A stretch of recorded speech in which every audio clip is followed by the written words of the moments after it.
Just like the street lights lit this town, like a fire in a blaze, gotta burn it down. Can't be afraid to leave this out. We got this far, don't know how. I see danger in your eyes. They know we'll burn down the night. Coming just like the sunrise. You know that we gonna let it out. Tonight, we gonna let it out. Tonight, we gonna let it out. Just like the sunrise, we gonna let it out.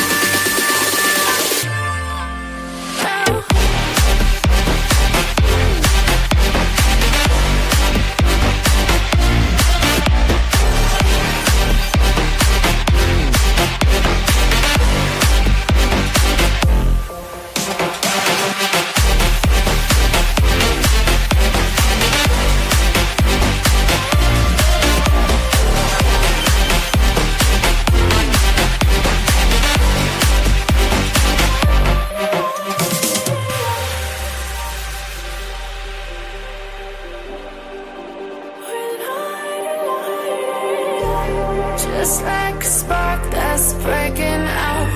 Can't make a stop, can't turn back now. We know that there's no room for doubt. No, we can't turn back now. I see danger in your eyes. They know we'll burn down the night. Coming just like the sunrise. You know that we gonna let it out. Tonight, we gonna let it out. Tonight, we gonna let it out. Just like the sunrise, we gonna let it out.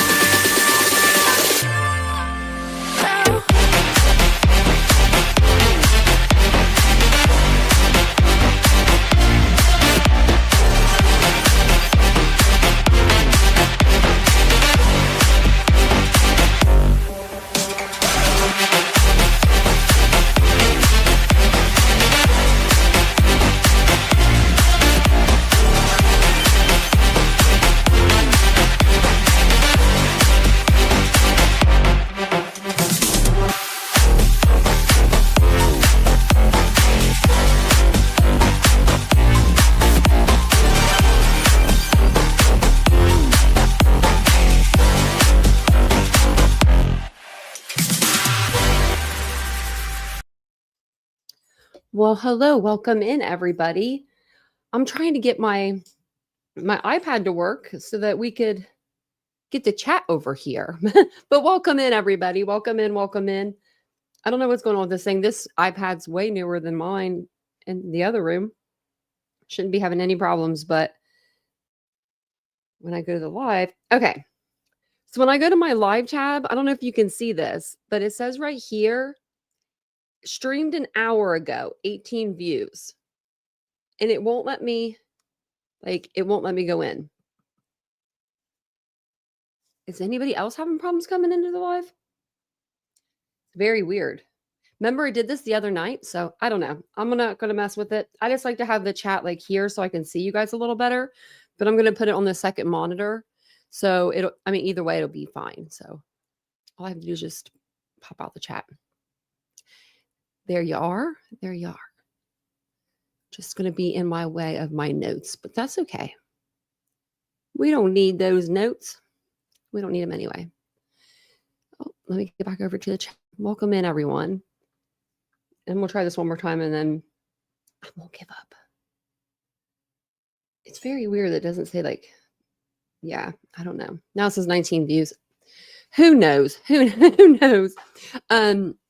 But I did go watch the video that you were talking about, Ladybug, about Madalena Kujikari. They're doing a back scroll, so they're just doing like older cases that haven't been covered in a while. So that's what that was, because I did see it pop up.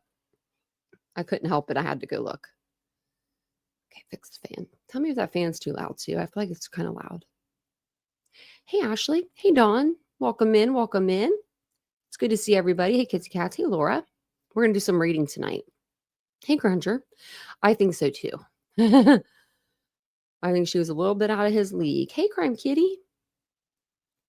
It's good to see ya. Hey, Tracy. Welcome in. Hey, Casey. I'm kind of going fast, so if I skip over you, I'm sorry. Hey, Kira, I was just thinking of you today.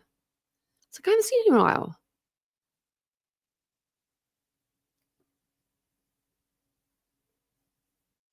Oh, someone's got a lot of butter. Oh, I can't imagine.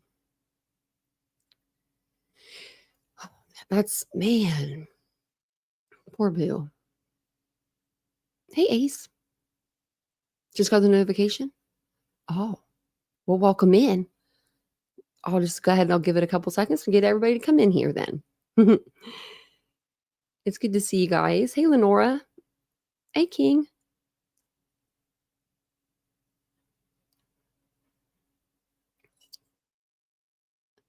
Oh, wow. I was reading Ashley's thing. Hey, Kathy. 26-ish days since she ate. Oh, my gosh. Oh, man. Are they feeding her through anything? Through a feeding tube? Oh, thank you so much, Kira, for gifting out 5 memberships. Look at that. Betsy Ross got one. Jackie got one. I thought Casey got one for a minute. I'm like, wait. Joyce, Ashley Lane, and Victoria. Welcome in. Thank you so much. Yeah, you've been busy. I was like, where's Kira been? You guys can be missing for 1 night or 5, but I will figure it out. It might take me a night or 2, but I'll be like, wait a minute, we're missing somebody, missing someone. You know, my radar goes off. So I'm going to get into reading. I think this isn't the one I want to read. This is the one I want to read. The one I downloaded. Okay. I was like, wait a minute. That doesn't have any coloring on it. So I'm going to find my glasses. I should have had these ready before the live, but they shouldn't be dirty. I mean, but they will be. And I hope everybody had a wonderful day today. We are 1 day closer to, Friday. It being the weekend. We're almost to hump day. Tomorrow we're there. Let's just consider it. I think everybody's worked their shift for the day. People are going to come in and be like, I didn't. And Laura, did I say hi to you? I think I did, but I want to say hi to you again. So we did get a ruling. I'm going to kind of I'll let you know the ruling, but then we're going to read through, because this isn't like an autopsy report. This is like a legit, we're going to tell you everything that we know report. And I was like, oh, I was very surprised at just some of the stuff that was in here. Does it change my mind? I haven't read all of it yet, so we're going to read it all together. But it might, but it might not, Now, we did start out, if you watched the docuseries, they did say in the docuseries that they found her file, Ellen's file, was in a closet that they put the courthouse's decorations in, for Christmas decorations and stuff. Not in a file cabinet, not with the other files. It wasn't anywhere, but in the closet. So for them to have all this stuff put in here, I was kind of surprised. So I have 3 of these up. Of course I do. And that is old Sam Goldberg on my thumbnail. He has talked a little bit to Daily Mail. This is only the second time he spoke. So we'll see what he has to say too. Hey, Remy, welcome in. Welcome into his best chat ever. Hey, Crystal. Hope you're doing well. Okay.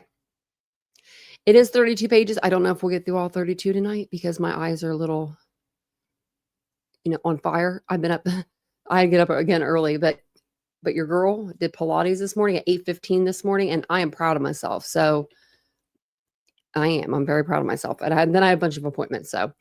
But we'll get through as much as we can because it's very interesting. I mean, they tell you the body placement. They tell us it just said so much in here. It was just, I was very surprised. So up at the top, these aren't color coordinated in any particular order. I just put the ones that were, bold and and green, and then the ones that were like more italic and yellow, or whatever you want to call that color, yellow, orange, or whatever. So, and just so you know, it was broken up. 4:30, but the weekends did an hour or so at the gym. I'm ready for bed. Remy, yeah, I can hear that. I went up and down these stairs like 15 times today. I was like, do I need to do anything? I've been out and I'm just like, I'm not used to all this activity. I'm not used to it. So it says here, the medical examiner's office was asked to conduct an independent and unbiased review of all available materials relating to the death of Ellen Greenberg, be conducted by the undersigned. The ultimate question to be answered by this review, and that's what I was going to tell you guys before we started, that what they were trying to do with this review was come out and, once and for all, her parents have been fighting for 14 years. I mean, they were just regular people, regular parents, and they with their beautiful daughter, and they decided they had to fight for her, and that's what they've been spending the last 14 years doing, is just fighting for this right here. So when she was first pronounced dead, taken to the hospital or to the ME's office, they did their autopsy report and they came back with homicide. Then they, talked with people on scene, all this, talked not with people on scene, but talked to the officers that were on scene, investigators, and they changed their ruling to suicide. Well, in the docuseries, it says that Sam told the investigators that the concierge had walked up there with him that night and saw him bust open the door. So the ME straight says in that docuseries, if I would have known that, I might not have ruled the way that I ruled. So it's like so for them to go ahead and keep the ruling as suicide, that's what they did. And we were supposed to find out today, but we found out yesterday was like, it was kind of like, it was a gut punch. It really was. Joseph Scott Morgan even said, you could have knocked him over with a feather. He was so surprised. And I was too. They had a really good panel of people. Sorry, I had to cough. Hey, Passion Flower, welcome in. And Bree, no, there wasn't. And so, and there was like, his DNA wasn't on the knife and stuff. So that's what we're going to read over tonight. They put everything in here. They put their interviews with Sam, all of it. Okay, so I'll get to reading. See, we can do that. But it just says if they want to change it from the current ruling of suicide to could not be determined or homicide. And I thought they were going to rule it to could not be determined. This review was conducted independently by the undersigned, with all opinions being those of the undersigned without influence by any of the involved parties. Hey, you comfortable back here? Lay down, Mia. She's crouching at her bed, getting comfortable. So the materials reviewed, electronic and paper records retained to the medical examiner's case file, photographs retained to the medical examiner's case file, electronic and paper records generated by the Philadelphia Police Department, transcripts for the depositions of doctors Lindsay Emery, Sam Guelino, and Marlon Osborne. Marlon was the one that did the second autopsy. Consultative, I can't even say it. Okay. Reports from Dr. Wayne Ross, Mia, Dr. Jonathan Arden, Dr. Cyril Wicht, Detective Scott Elman, Henry Lee, PhD, the one and only Henry, Thomas Brennan, Michael Woodhouse, PhD, investigative materials provided by Dr. Wayne Ross, Death in Apartment 603, What Happened to Ellen Greenberg, documentary miniseries on Hulu. Okay. Now we're... now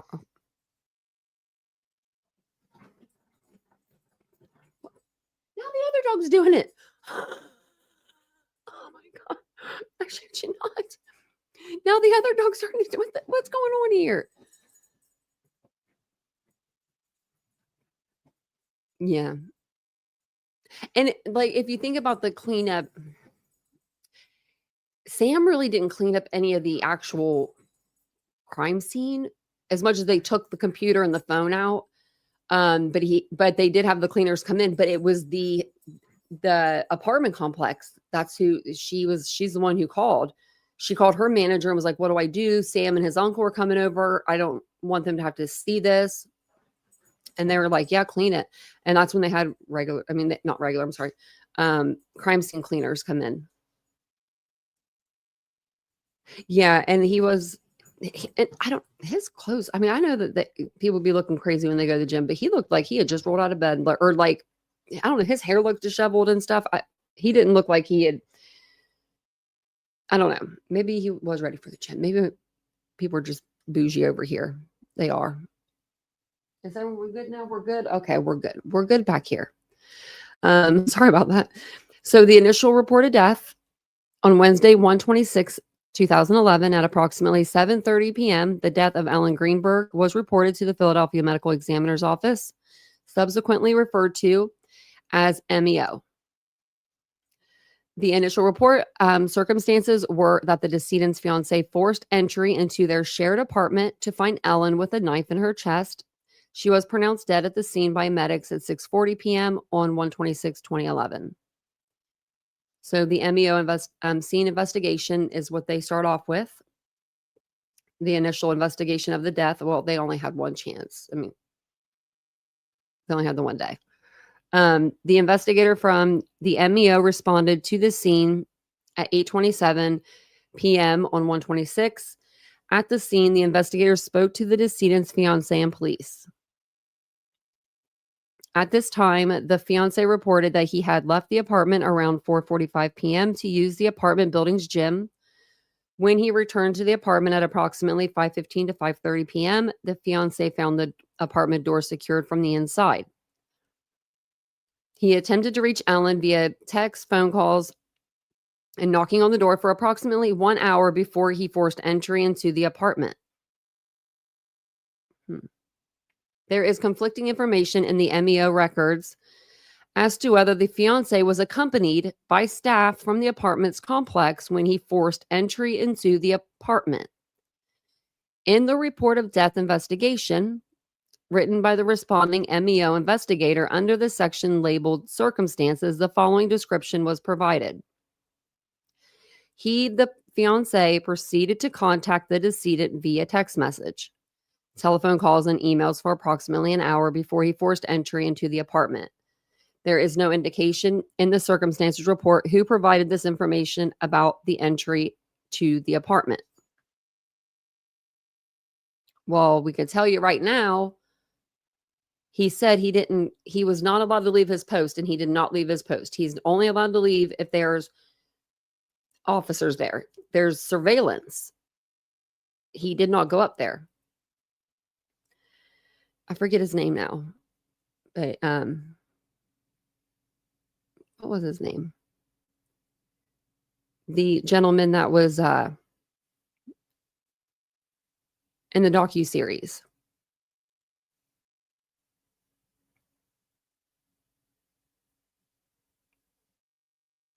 What happened?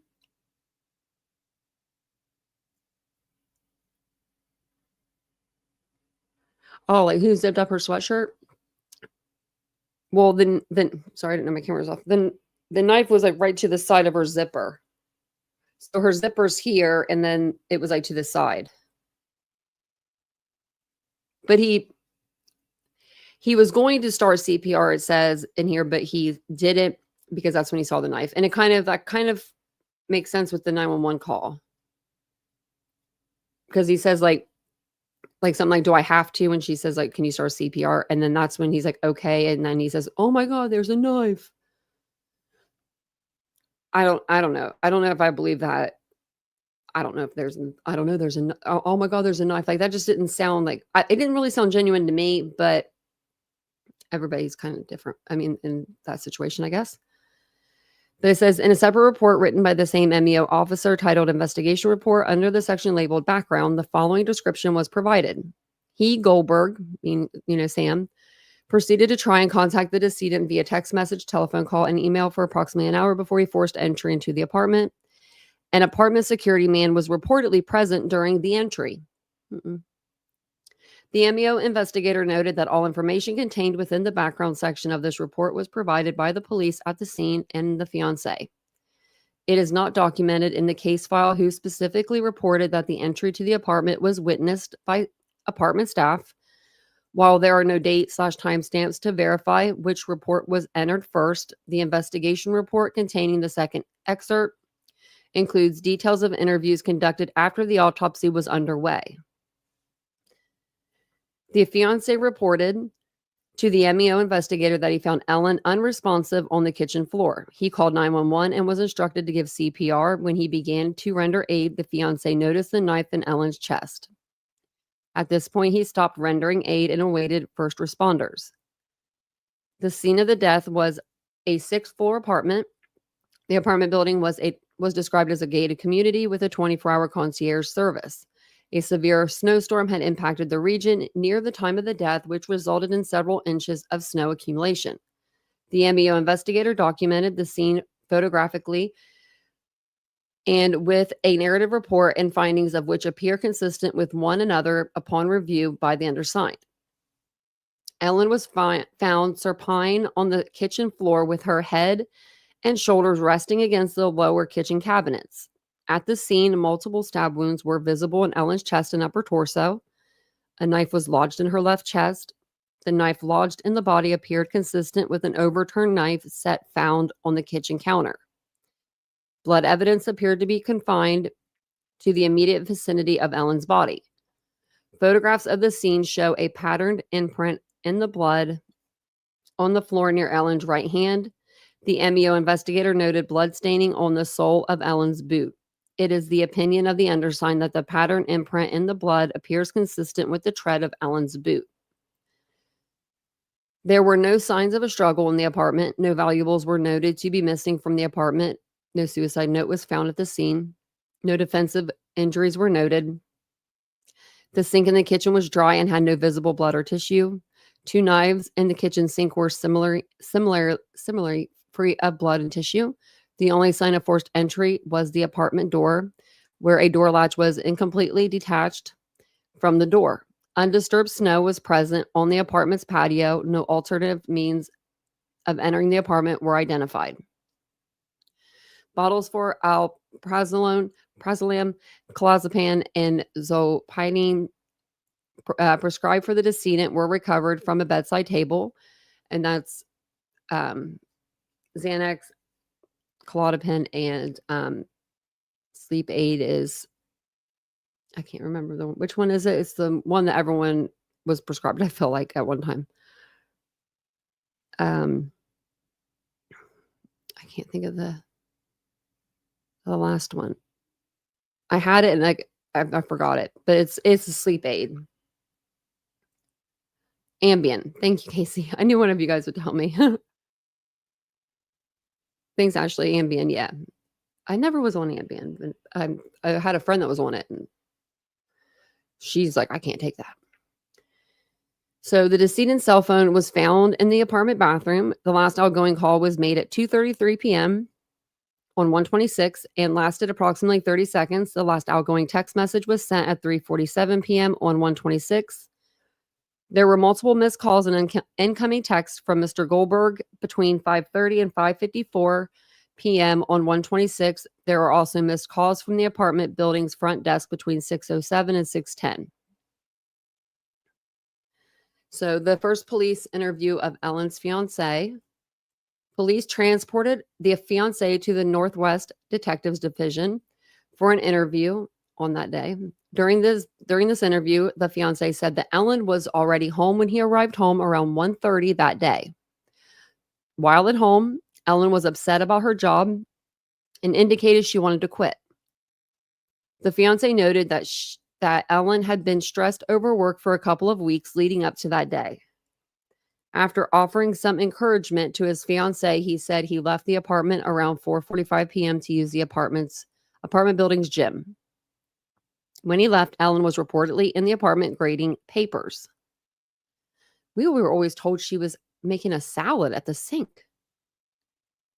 Okay. The fiancé then stated he returned to the apartment around 5:20 p.m. and found that the latch for the apartment door was engaged.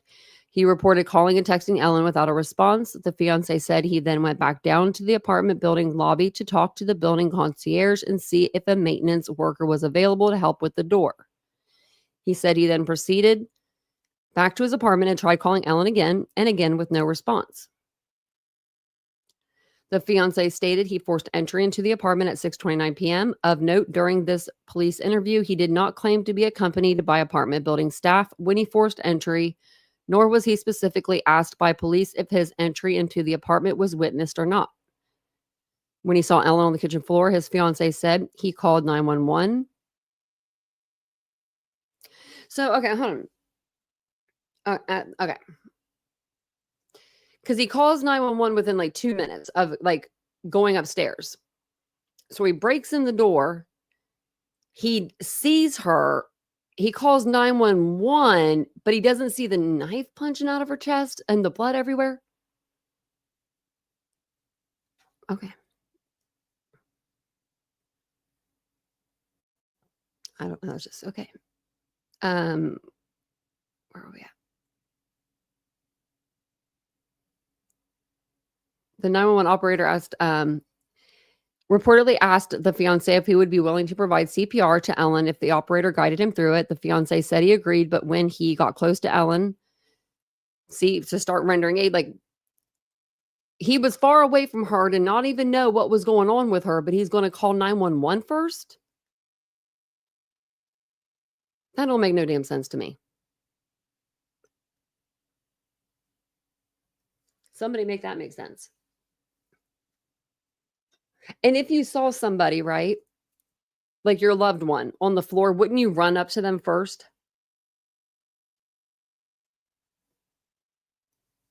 Like I would be like, oh my God, what's wrong? I have like something bothering my tooth. I'm just going to get really quick. Sorry.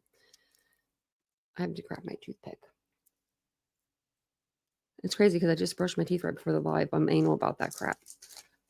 All right.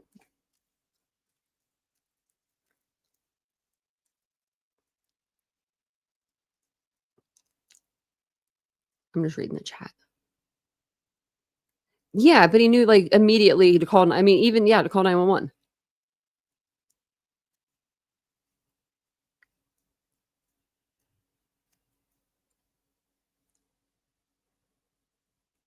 Tracy, you're right. You're absolutely right. Yeah, the math ain't mathin'. It's really not. So then that's when he saw the knife. The fiance reportedly informed the 911 operator of the knife, and the 911 operator advised the fiance to wait for emergency responders to render aid. Timeline of pertinent events. So this is the following timeline that was compiled by the Philadelphia Police Department, documented review of call logs, response reports. See, they're not going to have a lot, right? So Philadelphia Police Department's documented review of call logs, response reports, key card swipe logs from Ellen's apartment building, and surveillance video from the same location. No pictures on the inside. There, no pictures. No, the only pictures they got is what the hotel staff had. It could be noted that there is approximate 4-minute variations between the cited sources. We could tighten that. That's 4 minutes. That's a long time. 1:32 p.m. Ellen enters the parking garage of the apartment complex. Her key card swiped at 1:52. The fiance enters the parking garage of the apartment complex. Per key card swipe. 4:51. Fiance enters the gym of the building. Hold on. Yeah, okay. Per key card swipe, corroborated by a surveillance video in the lobby.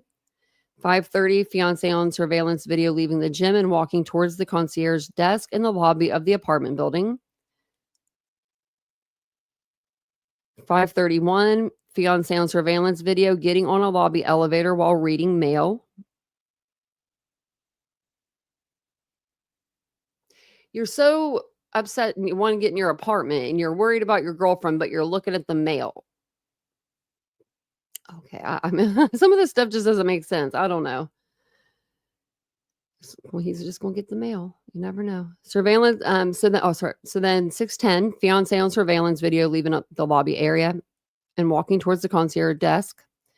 6:13, surveillance or fiance on surveillance video getting on the lobby elevator. 6:25, he's seen leaving the lobby elevator. Hold the hell up. How the hell does it take you that long to get on and off an elevator?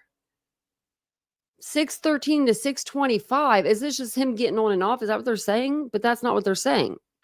It just says fiance 6:13 p.m. Fiance on surveillance video getting on a lobby elevator. Okay. So the lobby, he only has to go 6th floor. 6:25 p.m. Fiance on surveillance video leaving a lobby elevator. It must be, I guess, just whenever he got on and then when he came down later and then got back on, or I don't know. But it's really weird how they like did that. Then at 6:31, fiance on surveillance video walking through the apartment building lobby while talking on a cell phone. 6:33 p.m. Surveillance of Sam getting on an elevator. 6:33 911 call from the fiance. So 6:33, he gets on the elevator, he gets to the 6th floor, and then he walks all the way down because they live at the end, and he breaks through the apartment, sees Ellen, calls 911 all within 60 seconds. I'm going to time that. I'm going to time that elevator ride. I don't know. I won't be able to time their exact elevator, but will I be in an elevator tomorrow? Yep, I sure will be. I'm going to see how, and I'm going up. I don't know what floor I'm going to, but I will go to the 6th just to see. The same minute. Yeah.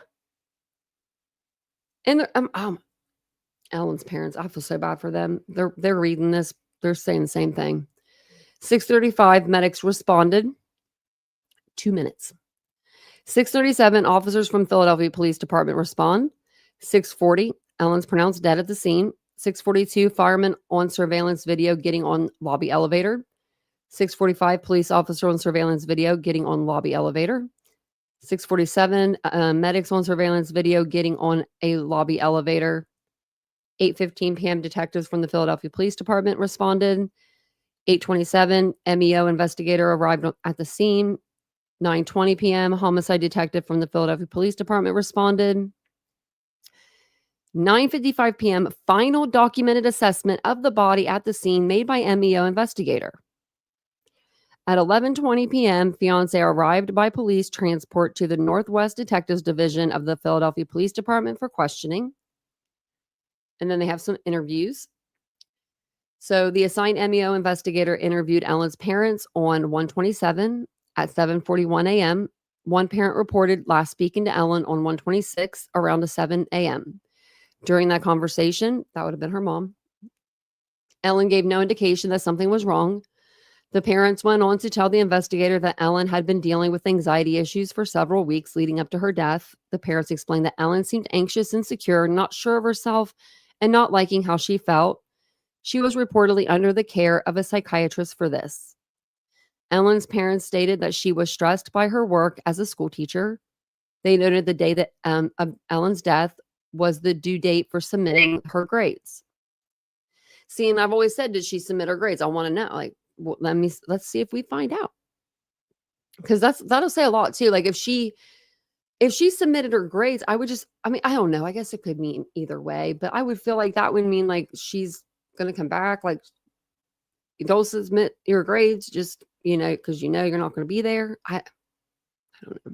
I know she had a large class too. They said that all their class sizes were like 30 students that year. The parents denied having any concerns about Ellen's fiance, indicating that they were happy to have him as an in-law, describing him as a fine young man. They denied knowledge of any prior verbal or physical abuse in the relationship. They similarly denied any history of prior suicide attempts or ideations. On 1/27/11 at 11:30 a.m., Ellen's psychiatrist was interviewed by the assigned MEO investigator. The doctor stated Ellen only recently started care and had only been seen there 3 times before her death. What? And you gave her all that medication? And you only saw her 3 times? Where do you work, lady?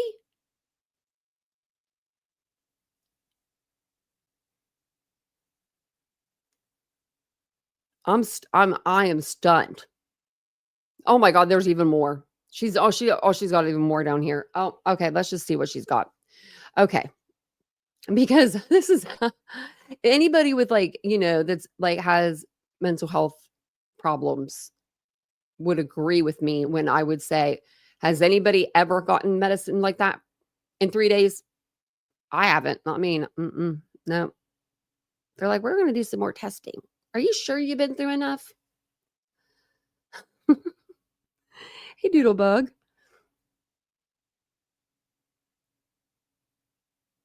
Yeah, Remy. Either. That's what I said. And I thought, well, maybe if one didn't work, and then they gave her another one because I think that when they did her toxicology, there was no Xanax in her system, just Clonopin. So I think that maybe one didn't work, like it was too strong for her, but still, like try Ativan or something, or try what do they give me? I don't even know. Wellbutrin. How about that? Let's start her on that. I mean, really, like she's going from never being on a medication before. You don't start her on the highest freaking thing. You don't give her I mean, I know this was 2011, but it's crazy to me. Okay, so let's read about her psychiatrist. So 3 times before her death, they indicated Ellen was being seen for severe anxiety and had persisted for approximately 2 months. Ellen indicated stress related to work, feeling overwhelmed and pressured. Ellen mentioned during a session with her psychiatrist that recent changes in school regulations and issues with difficult students were at issue. Ellen indicated she was contemplating leaving her job. The psychiatrist reported that one of Ellen's parents contacted the psychiatrist's office to convey their concern for their daughter. The parents called. I mean, she's an adult. I don't know. Okay, let's see. During psychiatric sessions, Ellen had nothing but good things to say about her fiance, noting that Ellen smiled when speaking about him and their upcoming marriage.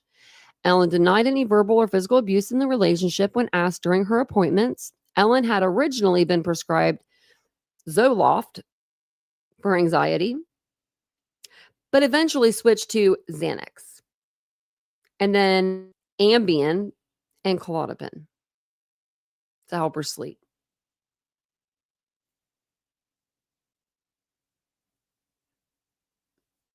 I'm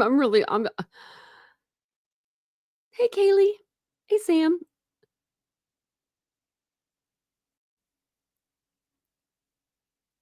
Oh, no, I'm just saying. I was just saying in general. That's what they gave me. They put me on everything before they put me on, because I got off of Klonopin because I didn't need it. Like I didn't think I needed it because I only took half of what I was prescribed. So I was like, I don't need this. It was like 2020. I did that 29, then to 2019. And then 2020 hit. And it was like, and then it was just so hard to find a doctor. I mean, it took years and years and years. So I'm just like looking at these medications and I'm like, for someone that doesn't, take medication, like she didn't take medication, I don't think. I think this was the first time she was on medication. I don't know, just for stuff that's bothering you at school, like, because you're going to want to take a medication. Like, okay, that's she's getting anxious at school with her work, things like that. So you would think that they put her on something that maybe like she took in the morning and extended release something to where like she could take it and it would kind of release throughout the day. So she'd be calm at school, but she wouldn't be tired, and be zonked out. I don't know. She was probably exhausted too after taking Xanax and Ambien to sleep, or Klonopin and Ambien even. You're going to wake up tired. So then a summary of the autopsy report.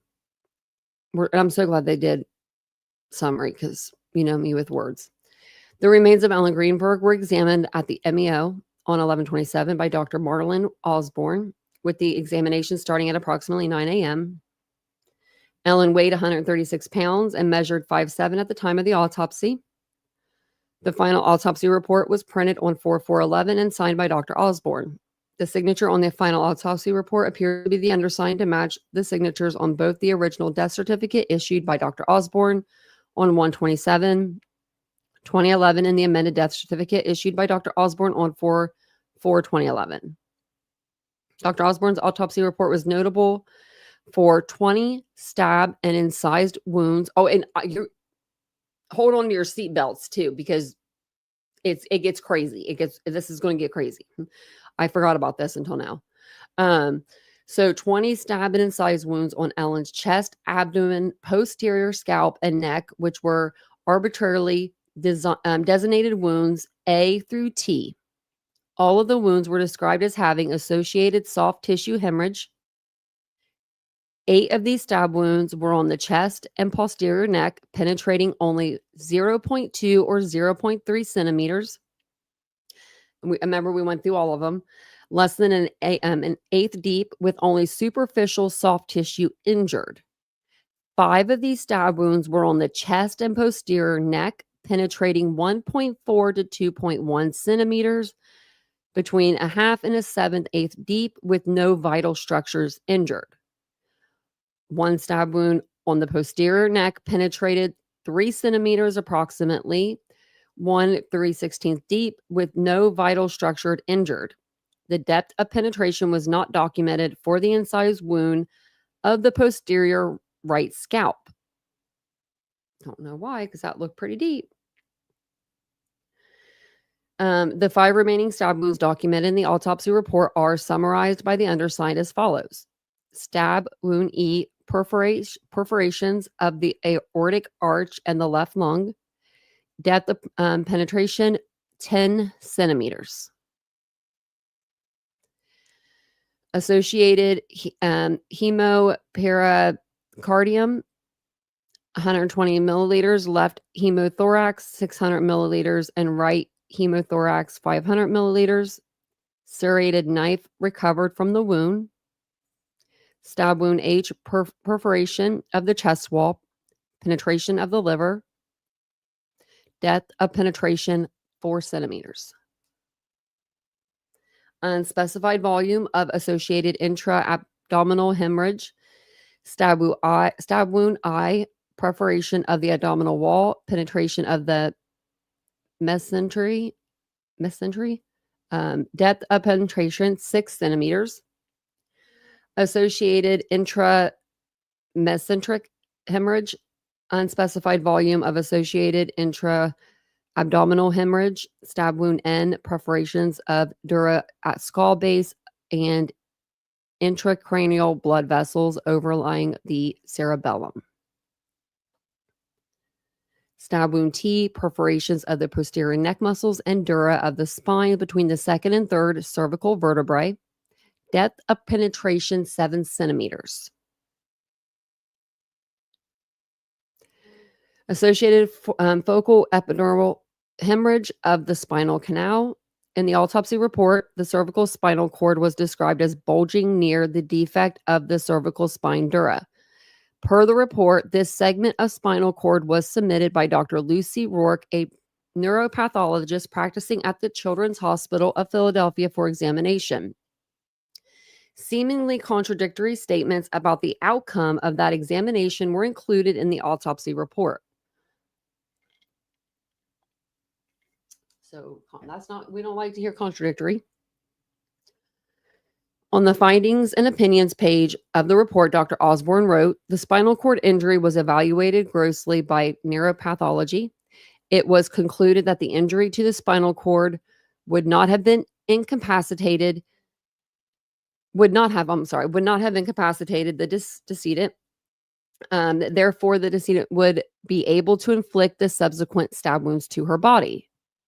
However, on page 6 of the report of examination, in the description of stab wound T of the neck, Dr. Osborne wrote, note, neuropathologist Dr. Lucy Rourke examined the spinal cord and concluded there is no defect of the spinal cord. Go liar. Other pertinent findings in the autopsy report were multiple contusions on Ellen's right upper arm, right forearm, abdominal wall, right thigh, and near her right knee. Dr. Osborne summarized these contusions as being in various stages of resolution. Dr. Osborne affirmatively stated there were no petechiae in the conjunctive, nor were there injuries to the lips, oral cavity, external genitalia, perineum, anus, or vaginal canal. He also affirmatively reported that there were no injuries to Ellen's anterior neck muscles, hyoid bone, or thyroid cartilage of the larynx. So details from the review of the autopsy report and photographs. In general, the undersigned agrees with the findings documented in the autopsy report when it compared to the photographs taken at autopsy. However, there are omissions and errors regarding the documented injuries in the autopsy report that require attention. Stab and incised wounds, external findings. Dr. Osborne documented and described a total of 20 stab and incised wounds in his final autopsy report, which appears to correspond with notes taken by Dr. Osborne during the autopsy. Autopsy photographs demonstrate 3 additional perforations to the skin, which were unaccounted for in Dr. Osborne's report and notes. So she rolls into the morgue. He does an autopsy and says there's 20. Doesn't double check, doesn't triple check, doesn't let me count again. Apparently he missed 3. Or did he? Do we know? Do we know for sure? I don't know. But they're saying that he did. So it says specifically, there is one small vertically oriented perforation of the skin of the posterior / right neck, approximately 0.5 centimeters in length compared to the photograph scale. One small oblique, I can't say this. Oblique. Okay, we're going to do this. It's like, okay, I can't say it. I'm not going to try, but I'm going to try it in a minute. Obliquely. After my person tells me how to say it. Obliquely oriented perforation of the skin on the right side of the neck, approximately 3 centimeters in length compared to the photograph scale, and one small horizontally oriented perforation in the skin of the upper chest. All these perforations have photographically documented soft tissue hemorrhage and are less than 3/16 in length when compared with scales in the photographs. It is in the opinion of the undersigned that these omitted injuries did not result in significant internal injury. Well, there's more. Internal findings. The described internal injuries associated with stab wound E do not completely correspond with the photographic documentation. There were no reported perforations of the pericardium or its contents, yet there was 120 milliliters of blood in it. Based on review of the photographs, it is the opinion of the undersigned that stab wound E, in fact, extended through the pericardium and into the ascending aorta. Whether there was also a perforation of the aortic arch, as stated in the report, cannot be adequately assessed by the autopsy photographs. It also appears based on photographs that this stab wound resulted in penetration of the right lung. Whether there was also an injury to the left lung, as stated in the report, cannot be adequately assessed by the autopsy photographs. They didn't take a picture of her chest wall because they're saying they can't look at her other lung, pretty much.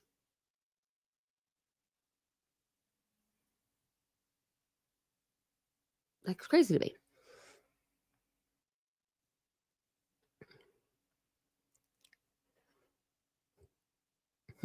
Thanks, Ladybug. So there are small but significant omissions in the description of the internal injuries associated with stab wound N. On the surface of the anterior right side of the pons at the right middle cerebellar peduncle, if that's how you say it, it's weird. Peduncle is a superficial incised wound with hemorrhage. This incision is best seen on photographs of the brain taken after formalin fixation. The hemorrhage visible in the incision indicates it was an antemortem injury and not an artifact from the autopsy process. Okay. Dr. Osborne's report also described sorry, I can't say it. I know how to say it, but I can't say it. We're going to get this to say it. I love this thing. Subarachnoid. I didn't go to medical school, y'all.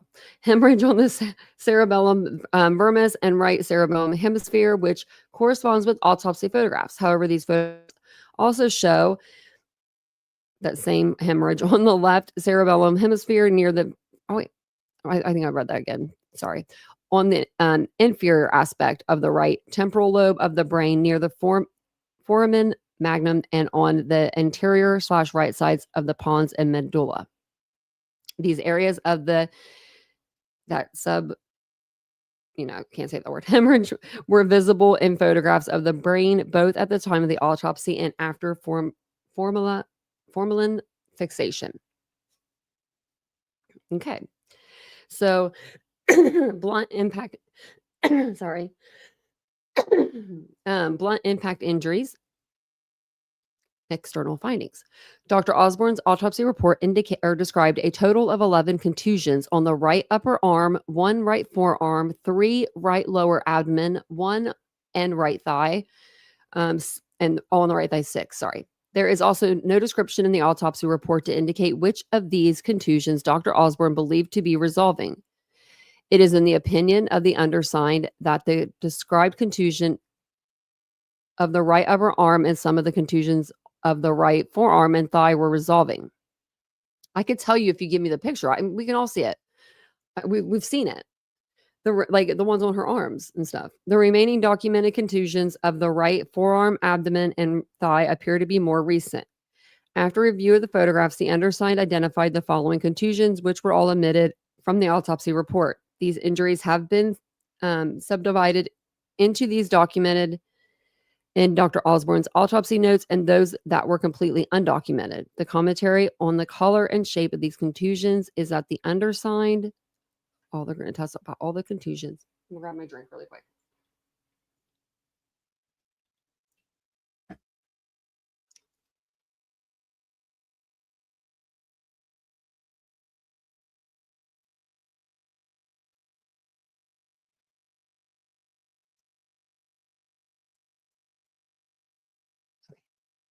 Contusions documented in the autopsy notes but omitted from the final report. Okay.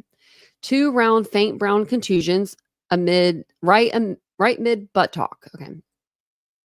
1 round faint red contusion right lower buttock.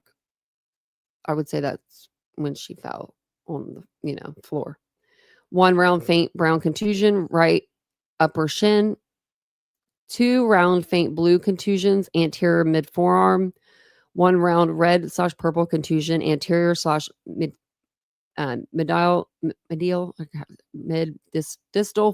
left forearm. Yeah. Okay. Mid distal left forearm.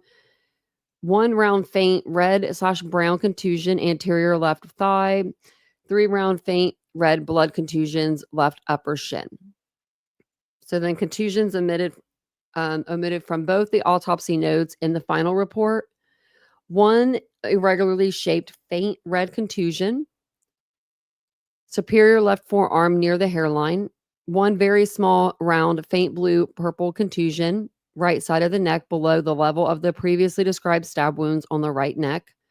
1 very small round faint blue purple contusion anterior neck near the medial edge of the left sternocleidomastoid muscle. 1 faint brown contusion central right lower chest near the edge of the rib cage. she's got more bruises than, man. 2 irregularly shaped faint green/yellow contusions, anterior distal right thigh. Like these are all in different levels. In my or different stages, it looks like if they're different colors.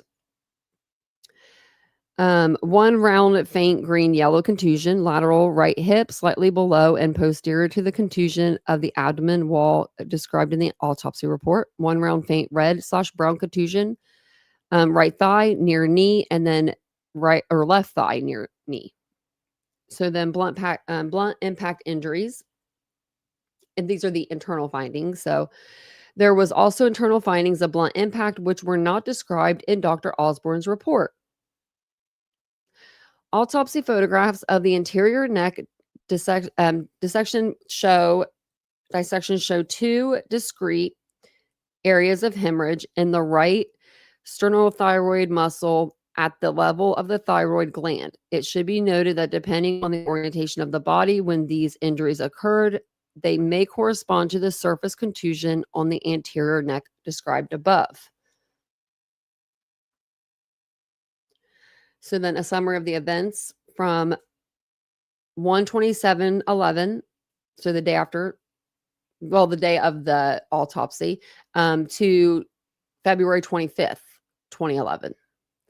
Following Ellen's autopsy, Dr. Osborne certified the cause of death as multiple stab wounds and the manner of death as homicide. A detective from the homicide unit of the Philadelphia Police Department was assigned to investigate. The knife recovered from the body, clippings of Ellen's fingernails, the clothing worn by Ellen at the time of the incident, and a sample of Ellen's blood were released from the MEO to the police for testing. Police returned to Ellen's apartment on 1/28/2011 and collected from there her engagement ring, several grade books, teacher resource books, and money in the envelope labeled trip money. These items were submitted into evidence per copies of property receipts. No pictures? Okay. Sorry. On 1/29, police collected 3 laptop computers and 1 iPhone from a male relative of Ellen's fiance. These items were submitted for forensic analysis. That would be the uncle. Sam's uncle. On February 1st, police submitted swabs of brown stains on the apartment's kitchen cabinet, freezer door handle, and countertop for serology testing. On 2/25/11, police were contacted by the apartment building property manager. The property manager reported that Ellen's parents were at the building to collect some of Ellen's belongings. At some point that day, one of the parents used the lobby restroom near the building's gym and discovered a small amount of blood. This parent proceeded to station themselves at the door to the bathroom and requested that police come and test the blood for DNA. I would too. The property manager reassured them that the bathroom was used regularly by both residents and guests. They also informed them that the bathroom was cleaned twice daily and pointed to a wet floor sign indicating the bathroom had recently been cleaned.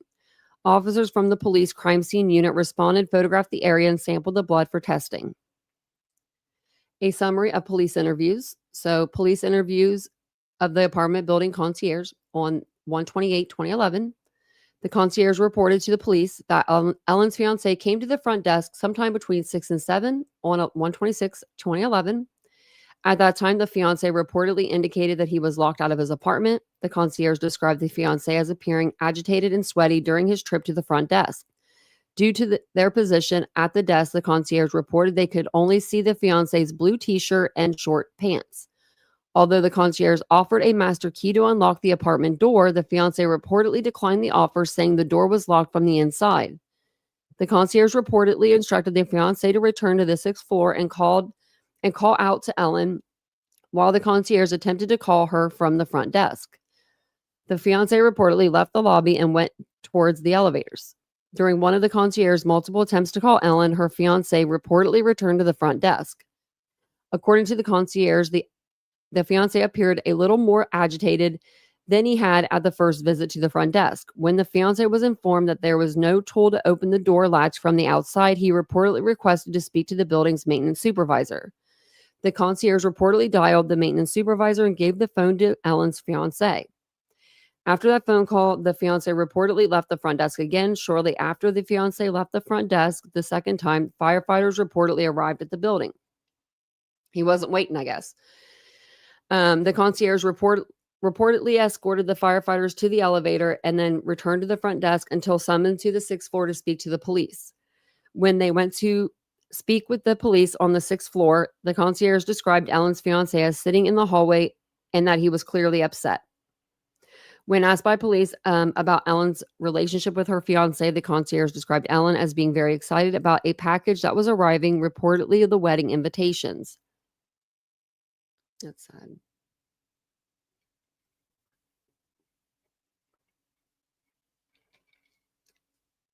Oh, Casey, I ate dinner right before I came on here. That's why I was like, hurry, because Vincent was like, I'm gonna go get food, and I'm like, did you leave yet? I was like, oh, like it's 20 minutes. I was like, I could have went. He just sometimes he stares off into space. I don't know. So I wonder what the package was. Oh, it was reportedly the wedding invitations. Oh, police interview of the apartment building maintenance supervisor, and it was on 128. The maintenance supervisor was reportedly called by the building concierge around 6:30 p.m. regarding a lockout in 603. The maintenance supervisor reportedly offered the master key to unlock the apartment, to which the concierge replied that they were asking for a tool to unlock the inside door latch to the apartment. The concierge reportedly handed the phone to Ellen's fiancé, who proceeded to explain that the inside door was latched. The inside door latch was engaged.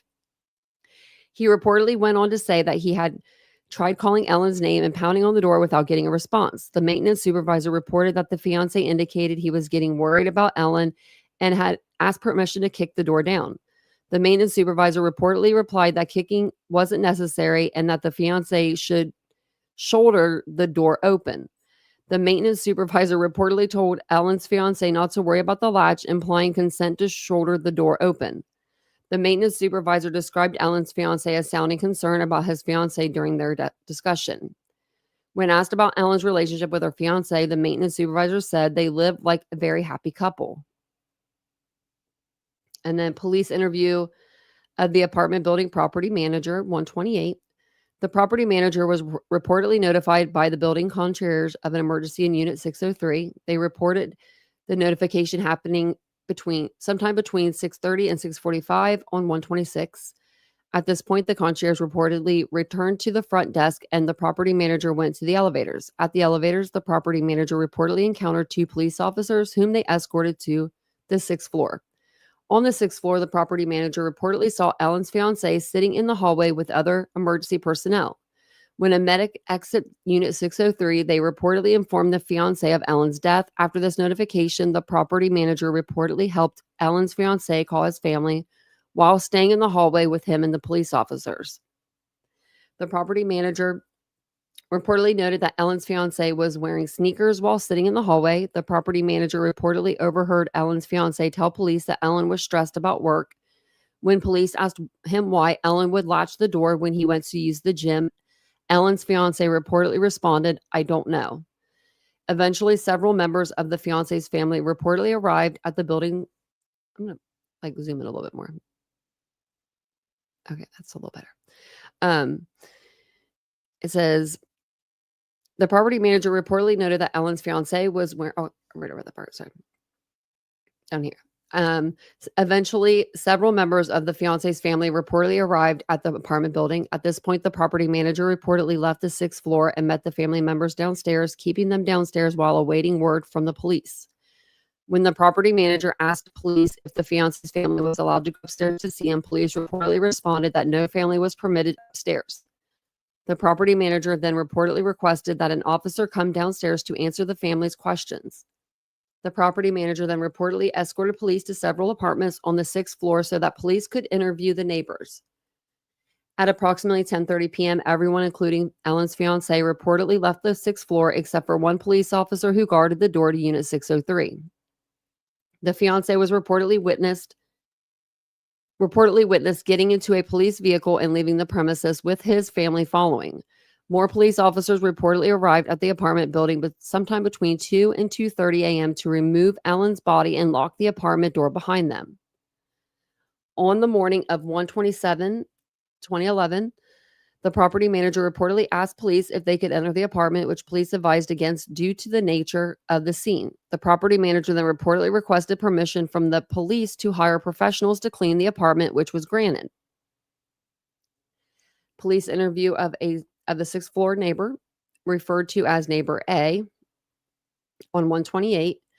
One neighbor, subsequently referred to as neighbor A by the undersigned, reportedly exited the elevator onto the sixth floor sometime between 5:30 and 5:45 a.m. on 126, 2011. At this point, neighbor A reportedly saw Ellen's fiancé in the hallway knocking on the apartment door and asking to be let inside. After this initial encounter, the neighbor went into their apartment and overheard Ellen's fiancé continuing to knock on his apartment door. After approximately 15 minutes in their apartment, neighbor A walked back into the hallway and reportedly told the fiancé that the front desk had a master key to unlock the apartment doors. At this point, the fiancé reportedly told neighbor A that he was locked out because the door was latched from the inside. Ellen's fiancé reportedly forcibly pushed open the door to show neighbor A the problem. While this neighbor couldn't see the latch engaged at this point, they reportedly noted the latch reverberating and making noise when the fiancé pushed the door. According to neighbor A, it was clear the door was latched. No one thought, I know it's 2011. Maybe people are not on, YouTube for this stuff back then, but wouldn't you think you would get on YouTube? Like, hold on a second, let me get on YouTube. We could probably figure this out. You would think. I don't know.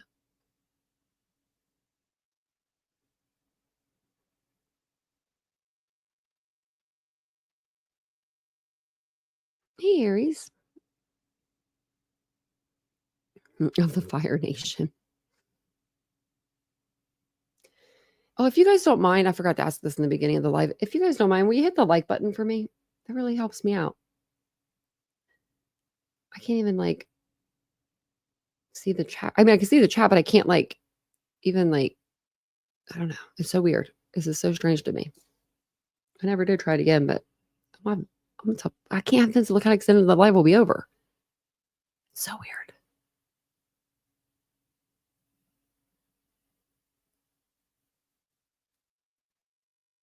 Yeah, you got that right. Yeah, Aries every day. Thanks, Aries. And I can count on you, buddy. So, this is when they're still okay. So they're still interviewing the neighbor. Oh wait, no, another neighbor. So this is neighbor B. So he reportedly exited the elevator onto the sixth floor sometime after 6 a.m. or 6 p.m. At that time, neighbor B reportedly saw Ellen's fiancé in the hallway pounding on the door and yelling, "Ellen, Ellen, open the door." She's like, "How I said that? I don't know why I did that." This neighbor reportedly saw the fiancé wearing a blue t-shirt, Nike shorts, and Nike free shoes, which neighbor B described as really, really light blue or light shoes. Approximately 30 minutes later, while in their apartment, this neighbor reportedly overheard Ellen's fiancé in the hallway saying that she was bleeding from the head, that there was a lot of blood, and that there was a knife. Neighbor B then reportedly overheard the fiancé answering questions in the hallway while intermittently sobbing. The neighbor reportedly overheard the fiancé tell police that Ellen was depressed about something at school and that she went on medication for this. Ellen's fiancé was also reportedly overheard telling police that he should have gone in sooner. When asked by police, neighbor B denied ever hearing arguing from apartment 603.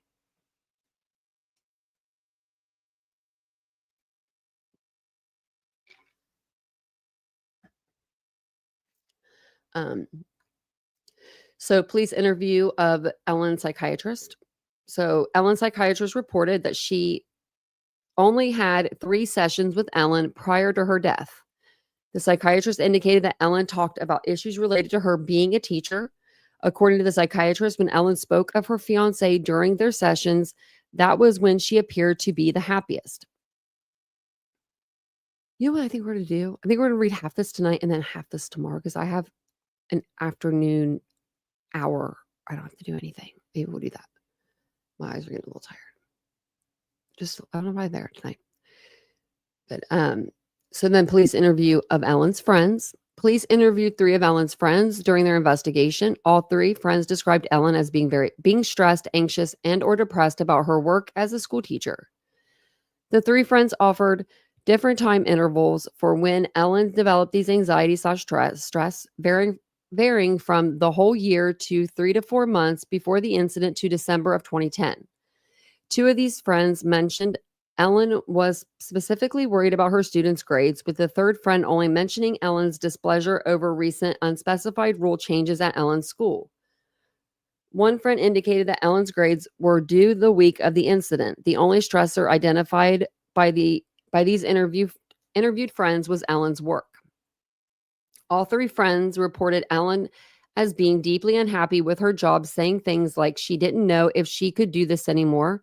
She wanted to quit her job and she hated her job, and allegedly telling a friend, maybe I should just get pregnant and I can take off work and not go back. 2 of the interviewed friends described Ellen as being more isolated, disinterested in past hobbies/pastimes, and subdued in the weeks leading up to the fatal incident. One friend noted that during this time frame, Ellen seemed like she couldn't get herself to go to family functions. Another friend asked Ellen what the cause of her personality change was, to which Ellen reportedly responded that she was overwhelmed by work and the school's grading system. Ellen also allegedly reported that a medication she was taking may have also played a part in her mood change. One friend reported that Ellen's mom had come to stay with her over some weekends since the onset of Ellen's mood changes. 2 of the interviewed friends reported that Ellen had started seeing a psychiatrist in January of 2011. According to one of these friends, it was Ellen's mother who convinced her to seek treatment. All 3 friends mentioned Ellen being on medications for her mood changes, and that at some point the medications changed due to unspecified side effects.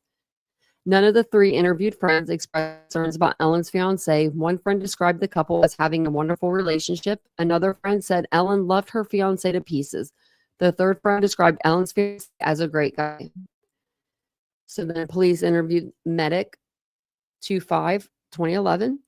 A medic who responded to the 911 call regarding Unit 603 reportedly saw Ellen's fiance seated in the 6th floor hallway. The medic described the fiance as wearing a blue t-shirt and gray sweatpants. Where'd you get the sweatpants? While heading to the apartment, the medic reportedly overheard Ellen's fiance asking the property manager if Ellen was breathing and if she was okay. After assessing Ellen in the apartment, the medic pronounced her dead at the scene. When the medic informed the fiance that Ellen was dead, he reportedly slid down the hallway wall into a seated position and rolled it onto the floor, saying, "I can't believe it, and we just sent out the save the date cards." Second police interview of Ellen's fiance. So then Ellen's fiance elaborated on his prior statement to police given on the night of the incident. He described Ellen as being very stressed out about school the day of her death. Specifically, Ellen worked as a first grade teacher and her grades were due.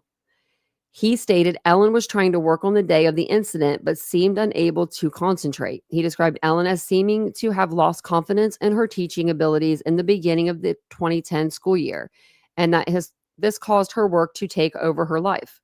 Ellen reportedly avoided social events with more frequency near the time of the incident, citing work-related excuses. In January, when Ellen started getting depressed, she reportedly asked her fiance if he would still love her if she was crazy.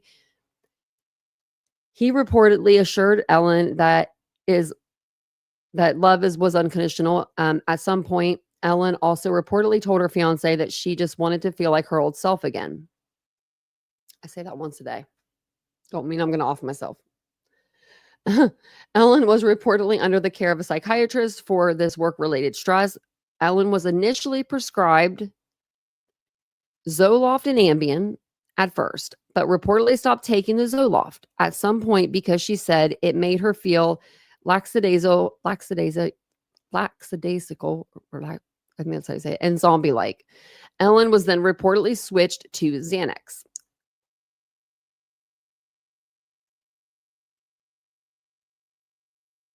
What was that psychiatrist? Okay. All right. You put someone on Zoloft, and they come back to you and they say, makes me feel zombie-like. want to sleep all the time, just feel like a zombie. Let me get you Xanax instead.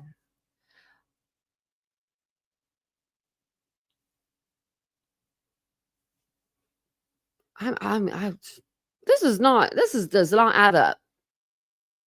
This does not add up. I'm like, it's not funny, but it's like it's almost comical. Like I it's like, where did you find these people? I wish maybe they didn't put her on that medication. It says then Ellen was reportedly switched to Xanax. Ellen's fiance denied knowledge of any prior self-harm or having serious concerns about Ellen's mental state prior to the incident. The only health concerns Ellen had that the fiance was reportedly aware of were night sweats and episodes of an elevated heart rate. That's anxiety, probably. And Ellen's fiance explained that he didn't force entry into the apartment sooner on the day of the incident because he thought perhaps Ellen was in the shower working with headphones on or napping. Ellen would reportedly only latch the apartment door shut when she went to sleep or when the fiance traveled. Reportedly, Ellen did not normally latch the door shut when her fiance went to the gym. The fiance reported speaking to a neighbor in the hallway while he was trying to enter the apartment on the night of the incident. This neighbor reportedly suggested that the fiance go to the front desk to get a spare key. The fiance reportedly responded that he had his keys, but that the door was latched from the inside. When Ellen's fiance forced entry into the apartment and called 911, he reportedly agreed to provide CPR with the 911 operator's assistance. When the fiance were prepared to get Ellen lying flat on the floor, he reportedly saw the knife in her chest and informed the 911 operator of the same. The 911 operator reportedly advised him to stop attempting to render aid at that point. The couple reportedly got engaged on June 20th, 2010, and their wedding was planned to take place on August 23rd, 2011. Ellen's fiance denied any prior domestic issue with Ellen requiring police or parental involvement. While at the police department on this date, Ellen's fiance volunteered a DNA sample for police to use as a comparison to the DNA on evidence from the incident. Police interviews of Ellen's coworkers. Police interviewed 4 of Ellen's coworkers during their investigation. All 4 of these coworkers independently commented on Ellen's stress in the lead up to the fatal incident. They each indicated that Ellen was specifically worried about the grades she was giving her students. 2 of these coworkers explained that Ellen's school had changed its grading system, and this made Ellen worry about giving students correct grades. One coworker further explained that Ellen said she had given some students inflated grades in the hopes of motivating them during the first marking period of the school year. With the new guidelines on grades, she reportedly worried that she would have to give these students lower grades in the second marking period. Ellen reportedly told one coworker at some point that she had told her fiance that she wanted to quit her job, and that the fiance reportedly responded that she shouldn't quit, but rather work through her issues.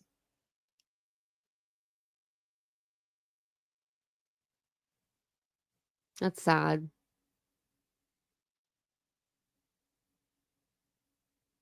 I mean, if you think about it like that, like you have her dad telling her not to quit. Just, you can get through it. Just, and then you have her fiance saying, you can't quit. You can't quit. You just power through it. You can do it. Power through it. I don't know. I mean, I do believe that. One coworker reported seeing Ellen in the school parking lot on the day of the incident after the school had been dismissed early for a snowstorm. At this time, this coworker reported that Ellen was again stressed about grades. According to 2 of these coworkers, at least 2 different teachers at the school had advised her to seek help for her stress. Ellen reportedly told one coworker that Ellen's own parents had also advised her to see someone for her stress. 3 of the interviewed coworkers reported that Ellen was being treated or about to be treated for her work-related stress. Ellen reportedly told one coworker that she wasn't sleeping and that the medications she was originally prescribed weren't helping. She reportedly went on to say that changes to her medications were helping. One of the coworkers reported it was hard to console Ellen when she was stressed and that she seemed very guarded when the topic of counseling and medications were broached. 3 of the interviewed coworkers commented on Ellen's relationship with her fiance. They described Ellen as being excited about their engagement and upcoming marriage. One coworker said that Ellen always spoke highly of her fiance. Another coworker reported that Ellen had allegedly told another coworker, not interviewed, that her fiance was her knight in shining armor. So then a summary of reviewed text and phone calls. And these are going to be for Ellen's cell phone from 1/26/2011, and all text messages between 8:25:10 and 1/26/11 were reviewed by the undersigned. Numbers are either identified as being saved in the phone's contact list or not saved. Numbers saved in the phone by people's names have been de-identified in this report. Numbers saved to the phone by non-specific labels are listed in the saved label. Okay. Oh, this doesn't look like it's much important right here, but it says 109, call made to a coworker for contacts info. So we'll just say who she called. So a coworker. 233, call made to just a random number, not in her contacts. So call lasted 30 seconds. Internet search links the number to an area restaurant. Upcoming reservation at the same restaurant mentioned in a text exchange between Ellen and a friend on 1/25/2011. So she was checking in reservation. I mean, okay. Incoming calls, none listed for 1/26. Missed calls, 5:24 p.m. from a family friend per contacts. 5:24 to 5:42, 6 calls from her fiance. 5:42, call from an individual saved in contacts.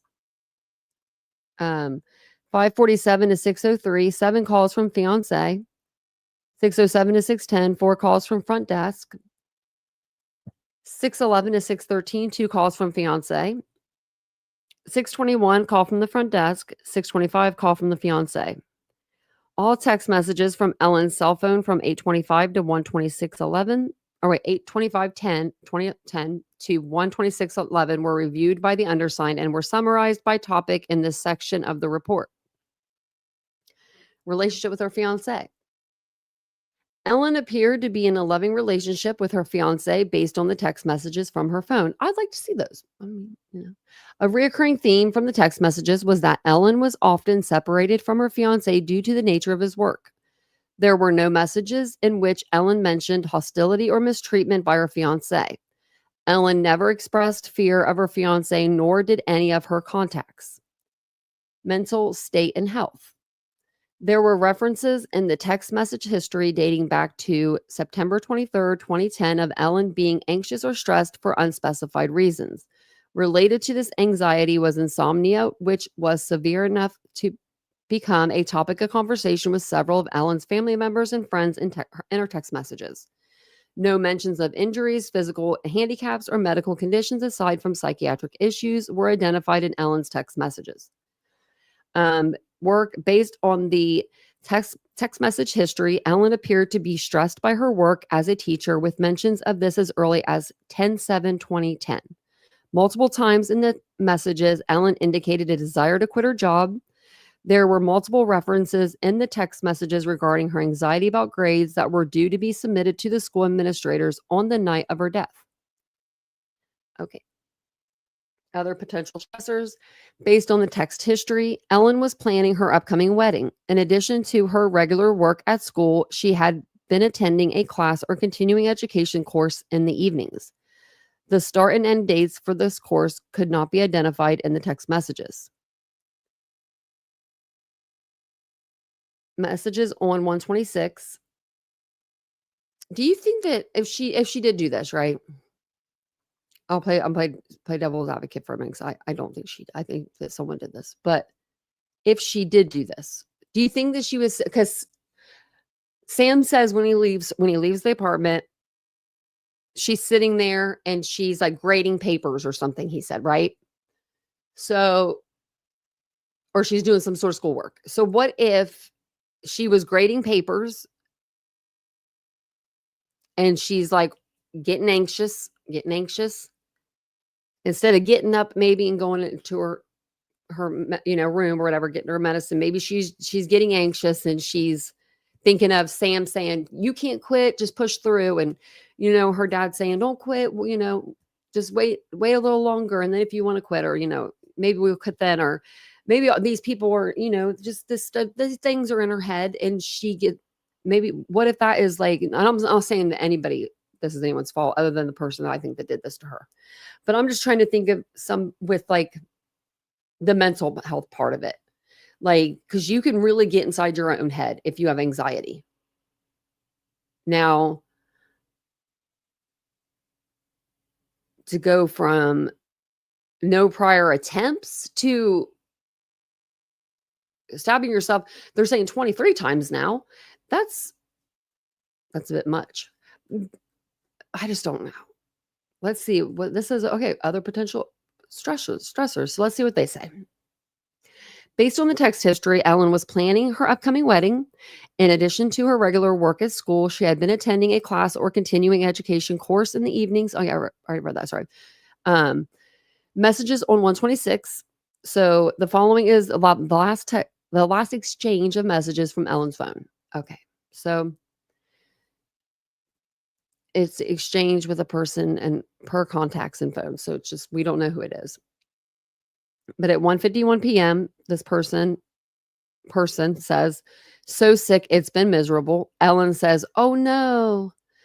That was at 2:16. This person says at 2:17, yeah, I feel like I've tried everything, but nothing is working. Sad face. 2:18, Ellen says, well, that's the thing. It feels that way for a reason. Oh, okay. 2:19, person says, I guess it's not fun though. Hopefully it goes away by 12 weeks. Oh, she must be pregnant. Ellen says, how many now? And then that person says at 2:20, they say 7. And Ellen at 2:20 says, oh my God, smiley face. And 2:25, that person says, I know, crazy, right? And they say, if I wasn't so sick, I wouldn't believe it. Ellen says, bahaha, I would love it. When do you go to the doctor? 3:39 p.m. They say Tuesday a.m. Maybe then it will seem real. And Ellen says, yay. And they say, how have you been this week? Ellen says, my great. I think it says I'm great. Or not great. I think it's supposed to say, but I want to scream. And grades are due. Ellen says due tonight, and I can't seem to get them done. The person says, and then says, scan some to me. I'll do after work tonight. Oh, whoever that person was, whoever you are, that was really nice of you. Like, they were like, send me some. I'm pregnant and sick right now, but I'll do them for you to help you. Like, that's a good friend, whoever that was. I mean, that's really nice. They were like, just send it to me. Like, I'll help you, right? After the above exchange, there were 9 separate unanswered texts from Ellen's fiance between 5:32 and 6:11. Okay, we know about that. Records from 3 psychiatric sessions on January 12th, 17th, and 19th were reviewed. Records from the first appointment. So in these records, Ellen described feeling anxious for a couple of months before her first session. She denied ever previously feeling as anxious as she was at the time of the sessions. Ellen also described difficulty sleeping, a lack of appetite, decreased concentration, and unintentional weight loss of 5 to 10 pounds. Additionally, there were mentions in the records of possibly compulsive cleaning. These records indicated that Ellen was taking Zoloft and that her dosage was increased at her first appointment. There were references in the records to Ellen feeling overwhelmed by work. Ellen described herself as a hard worker and a perfectionist who felt she was in an impossible situation with constant work and persistent feelings of criticism. Ellen indicated to her psychiatrist that she wanted to quit her job. Ellen indicated she was frustrated because she thought that she should be happy with her life, but wasn't. The records referenced Ellen's parents as being pretty close and perfectionist who want things in control. The records also suggested that her parents may not have approved of psychiatric medications, something that appears to be corroborated in Ellen's text messages. Records from second appointment. After her second appointment, Ellen reported not taking her prescribed medications for sleep because she wanted to keep working instead. The records again reference Ellen's desire to quit her job as a school teacher, going so far as to outline her contractual obligations if she were to resign. Based on the records, Ellen had even looked for a job in her hometown, but reportedly found none. The records described a previous experience involving work-related stress in which she changed her college degree because she felt unable to do the work required in her original degree. Ellen appeared to attribute her difficulty with work to an inability to maintain focus on her current task. At this second appointment, there was a suggestion to work with her parents, but Ellen reportedly felt like she couldn't do this. Ellen isn't a... How close were her parents with the psychiatrist? I'm wondering. I mean, I'm not saying anything bad about her parents at all. I'm not. But she's an adult. I've never, ever, ever, not ever, ever, ever. I've been going to a psychiatrist since I was 22. And I've never had one say, can we bring in your parents? Well, okay, we couldn't bring in my dad. But can we bring in your mom? Mm-mm. No, you certainly cannot bring in my mom. This is a me and you conversation. I'm paying you money to talk about my mom. Shh. That's what I would say. Hey, Felicity. Hey, Mary Beth. Hey, Mandy. Welcome in, everybody. Hey, Happy Cappy. Well, welcome on in, everybody. But is it just, I mean, it's a little crazy. I mean, because like the parents are calling the psychiatrist place, right? Talking about like how they're concerned for their daughter. But and then the psychiatrist is like, maybe we could bring your parents in next session. Like to me, it's very bizarre, isn't it? I'm gonna ask my counselor. She'll shoot because she will laugh at this. She would laugh at that. Like this is not funny, but it is at the same time. It's like, and it's almost like I think Ellen felt overwhelmed. Like the more I read this, like the sadder it is. Yeah. So it says, but Ellen reportedly felt like she couldn't do this. Ellen denied feeling suicidal during this session. Yeah, she's gonna say anything to leave because she does not want to be hanging out with her parents in your office. I'm sorry. But the records indicated that Ellen was switched from Zoloft to Klonopin at this visit. Wow. Well, where's the Xanax? Okay, so we'll keep on. Records from the third appointment. Yeah, like this.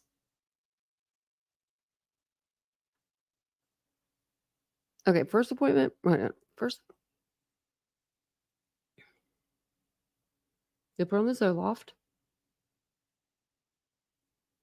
Okay, I don't see anything there. Second appointment, don't see them switching anything to like switching her to the. They switched. That's when they switched her to the Zoloft, and to the Klonopin. Or switched. I'm sorry, from Zoloft to Klonopin. I'm sorry. And then the third visit, it says she reported improvement in her symptoms after switching Zoloft to Klonopin. There were more references to possibly compulsive cleaning habits. At this visit, Ellen allegedly said she was not worrying about her parents. It is unclear from the records if this was in reference to her parents or the parents of her students. The records listed a diagnosis code for adjustment disorder with anxiety. What's adjustment disorder? Like you can't adjust to things? I've never heard of that. Oh, what's anxiety? Let's see. A mental health condition characterized by significant anxiety and emotional distress that develops in response to a specific stressful life event. Oh, that's me. Sorry. You don't mean to laugh. I really don't. But that, I mean, like, oh, man.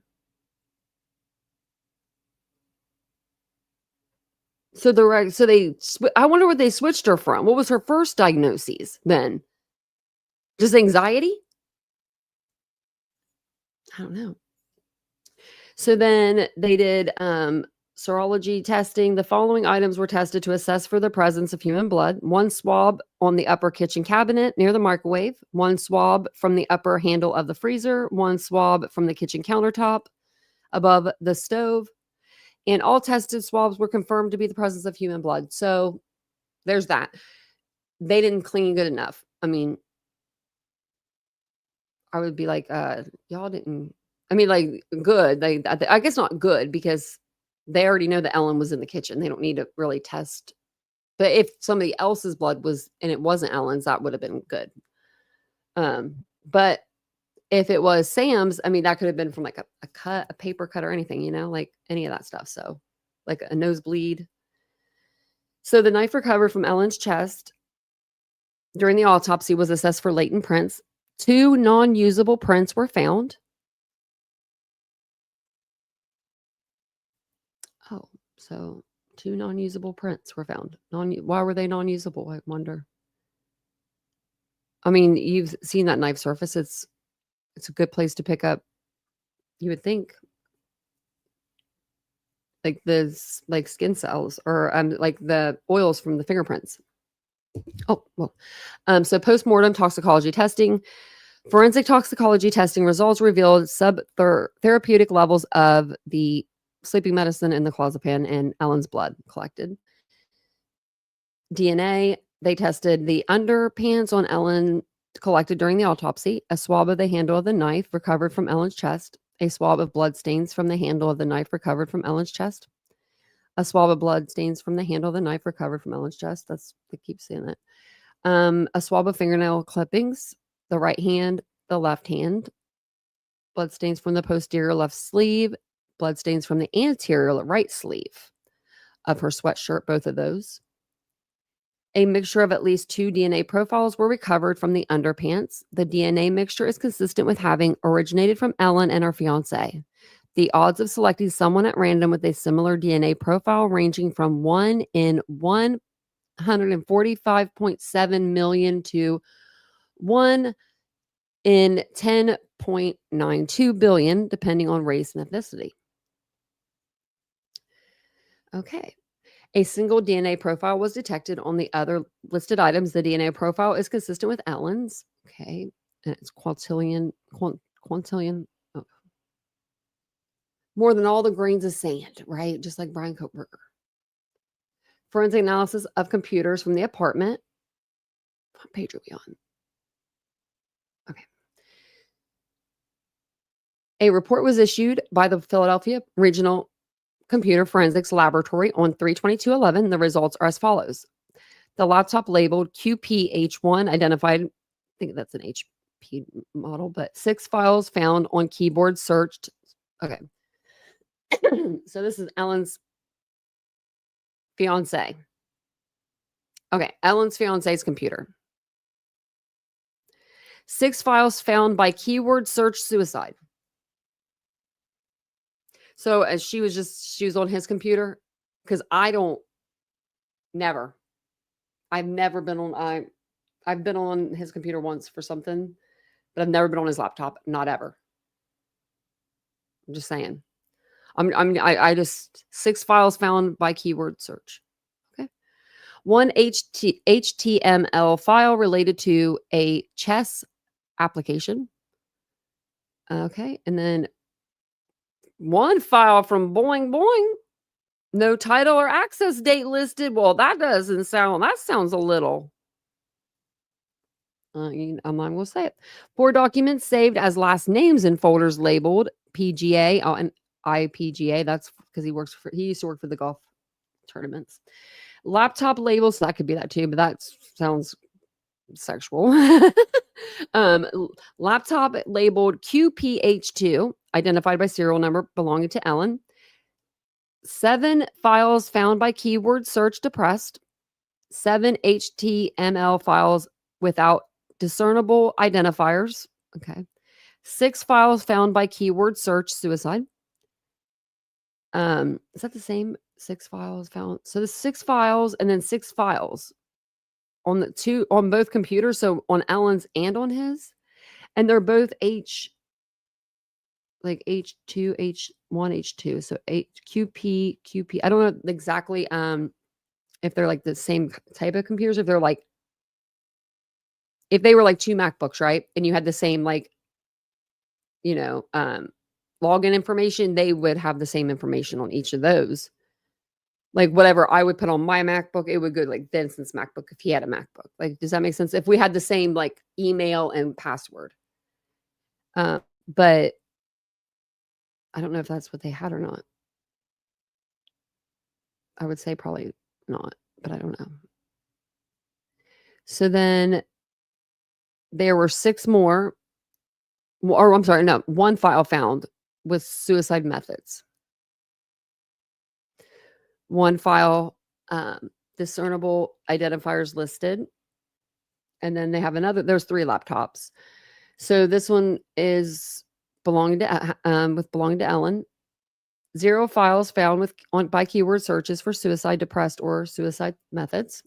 Due to the highly technical and specialized terminology used in this report, the undersigned is unable to comment further on the findings in this report.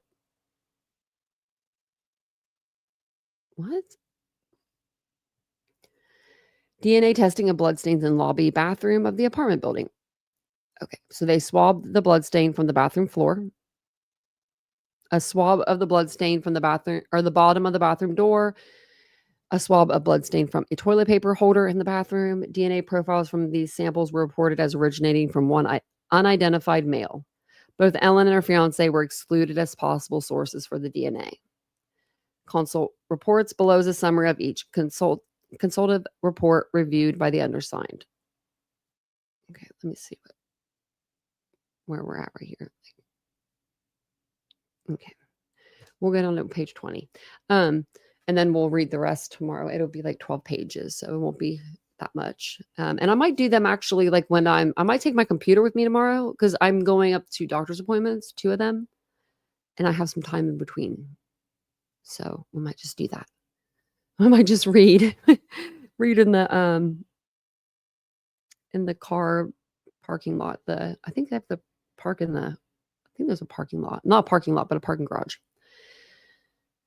So it says materials reportedly reviewed, autopsy report with photographs, MEO investigative report with and interviews, and psychiatric records for Ellen Greenberg. Findings, opinions from the report. Suicides by stabbing rarely have multiple stab wounds. Stab wounds to the posterior neck and head are unlikely to be from suicide. I'm going to try not to say that word for a minute, just because they will ding me. YouTube will. They'll give me a little thing to read tonight. S may have cuts or tentative stabbing to see if it hurts or to work up courage. They usually only have one significant wound, most likely to the chest. A victim of this will frequently leave a note. There was none. No prior indication of ideation to family, friends, coworkers, and psychiatrists. These type of victims rarely stab themselves through their clothing. Final conclusion from the report. Based upon a reasonable degree of medical certainty, the manner of the death of Ellen Greenberg is strongly suspicious of homicide. Letter from Dr. Wayne Ross to Thomas B. Brennan, 10/18/2016. Materials reportedly reviewed, not specified. Support for final conclusion, none offered. Final conclusion from the letter. It is my opinion to a reasonable degree of medical certainty that the manner of death is a homicide. Okay, so then we have Dr. Wayne Ross, 1/10/17. Materials reportedly reviewed. Retained tissue from the autopsy scene, photographs, autopsy report, and autopsy photographs. Findings/opinions from the letter. A stab wound penetrated the skull cavity, cranial nerves, and brain. This injury would have caused severe pain, cranial nerve dysfunction, and any of a number of findings of brain injury. There are fingerprint marks on the front of the neck. There are multiple bruises under the neck and in the strap muscles over the right side of the neck. The findings of the neck are evidence of strangulation and are compatible with manual strangulation. Bruises on the body in varying stages of healing are consistent with a repeated beating. Final conclusion, homicide. Consultative report from Detective Scott Ellman, 4/14/2017.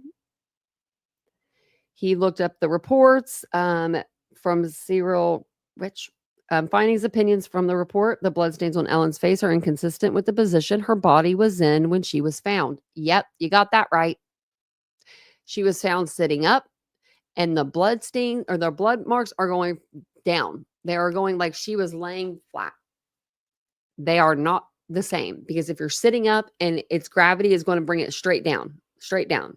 She was like on her back, and it was coming from her, and it was coming down like you know what I mean, like on her face. That isn't the same, my friend. It's not. So the bloodstains on the front of Ellen's clothes are consistent with Ellen being seated with her head tipped forward when the stains were made. Okay. The blood staining on the floor at the scene was minimal compared to the blood staining on Ellen's clothes. There is a pattern blood stain near Ellen's right hand, which may be consistent with a shoe print or something else. If Ellen's boot had made a print in the blood, there would be similar pattern prints on the floor corresponding to her footsteps. Yeah. Final conclusion from the report: Ellen was not in the position in which she was found when the injuries occurred. Okay, so then we have a report by Miss Elaine Glaria, I can't say, and Henry Lee. Okay, well, we want to hear what Henry has to say. The kitchen of the apartment is consistent with the primary scene of the incident. The swipe patterns in the blood on the lower kitchen cabinets are consistent with having been formed when Ellen fell to the floor. No defensive type wounds can be seen. Bloodstains on Ellen and in the kitchen are consistent with her having been upright and in kitchen when she received some of her injuries. There is no indication of cleaning in the area of Ellen's right hand. Blood flowing in different directions on Ellen's face could mean that she moved after receiving the bleeding injuries. The bloodstain patterns indicate that Ellen, was in a standing position when she received her initial injuries. Subsequently, she was on the floor with her head leaning forward. Final conclusion from the report: the number and type of wounds and bloodstain patterns observed are consistent with a homicide scene. Okay, yeah, Henry Lee done said it. So, yeah, Henry, that end of discussion. Guess I can go now. I'm just kidding. But really, he's a really good pathologist. Or is he a pathologist? I know he's a criminologist. He's a pathologist too. Is Dr. Henry Lee still around? Is he like still alive? I'm gonna look it up.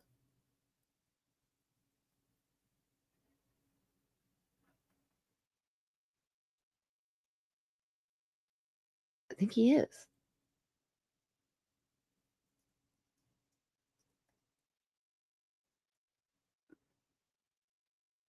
Yeah. He is still active in forensic science and approaching his 85th birthday. Wow. Go, Henry.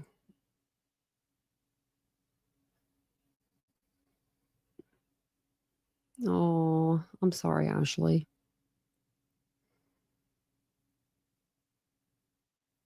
Good night, Lenora. Oh man, I feel I feel you, Lenora. I went to the dentist on Monday and was there for 3 hours for a cleaning. What is wrong with people trying to leave me in there for 3 hours for a cleaning? I was like, I'm ready to go. And then the guy came and started just doing stuff. I don't know. It was crazy. And then I'm never this busy, ever. Like with doctor's appointments and stuff. I haven't been this busy in a long, long time. It's what I needed. I needed to be busy. But I went and did all that yesterday. I went to the dentist. Went to physical therapy. Did I go to physical therapy yesterday too? I don't even remember, y'all. I don't even remember what I did. I don't think I did. No, just the dentist. Friday I went to physical therapy. I don't even know.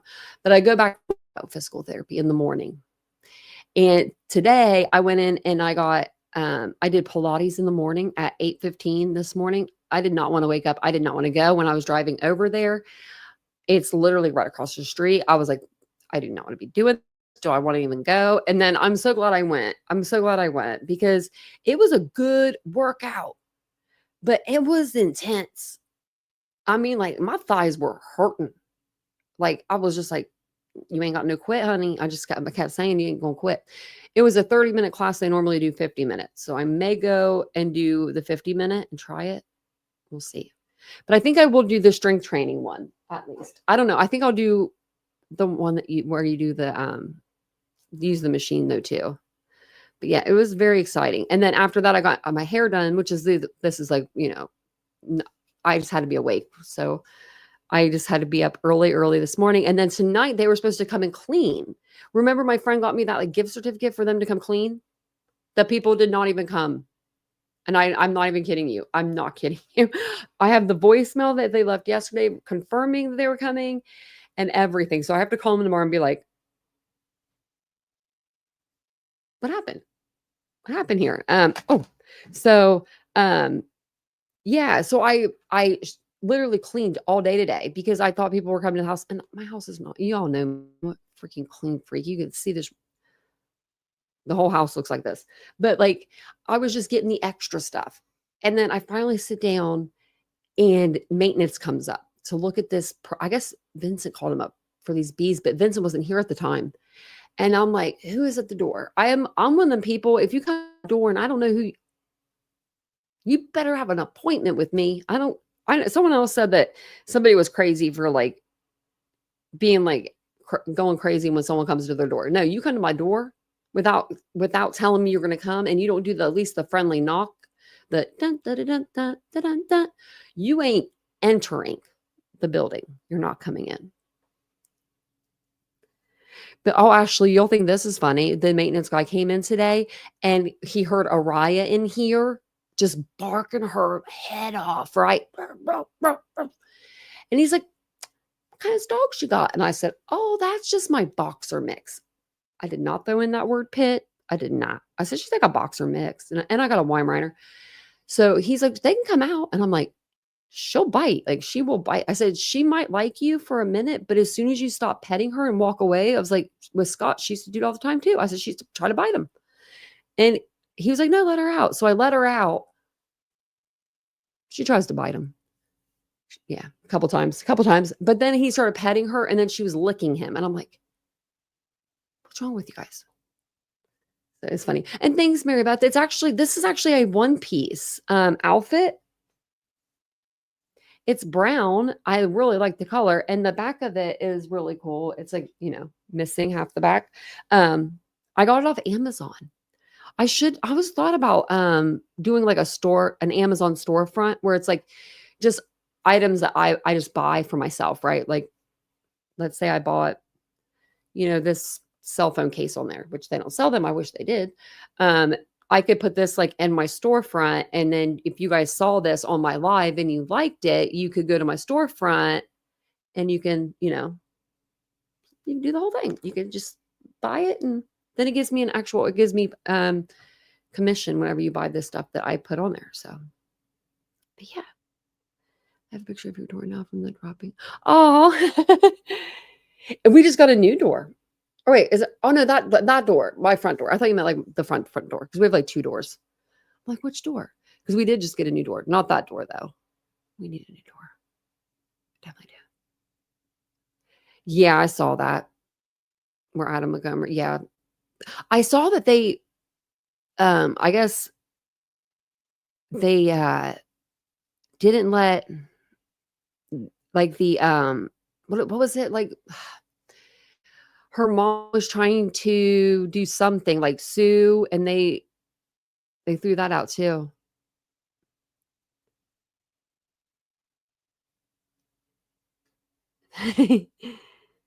Yeah, it's super cute. It's like was going to get a two-piece outfit, and I kind of wish I would have to try it. I think I will. They lost him in this. They could lose. I mean, they could lose him and Brian Koberger in the same cell for a little while. I don't know which one of them's scarier.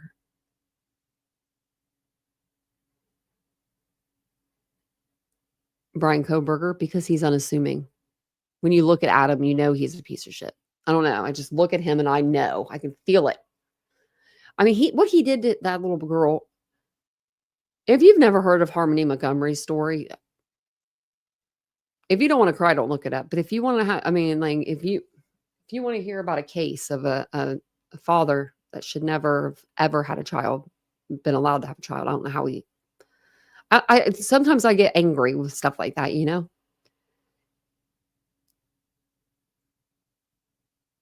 Oh shit! Did they really give her that much? She I don't know if I don't know what I don't know what I agree with that. How I agree with that stuff. Like her getting that much money when I mean, you know, you followed it, Bree? We did too. And it's sad.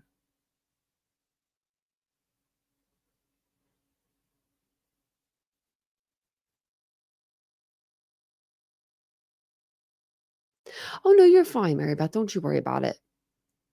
Just come on, you know, a day before my birthday or whenever I'm here. Just come to say happy birthday. Sh I can't see my pumpkin and I don't have it on, but, Ladybug got me this really cute little pumpkin.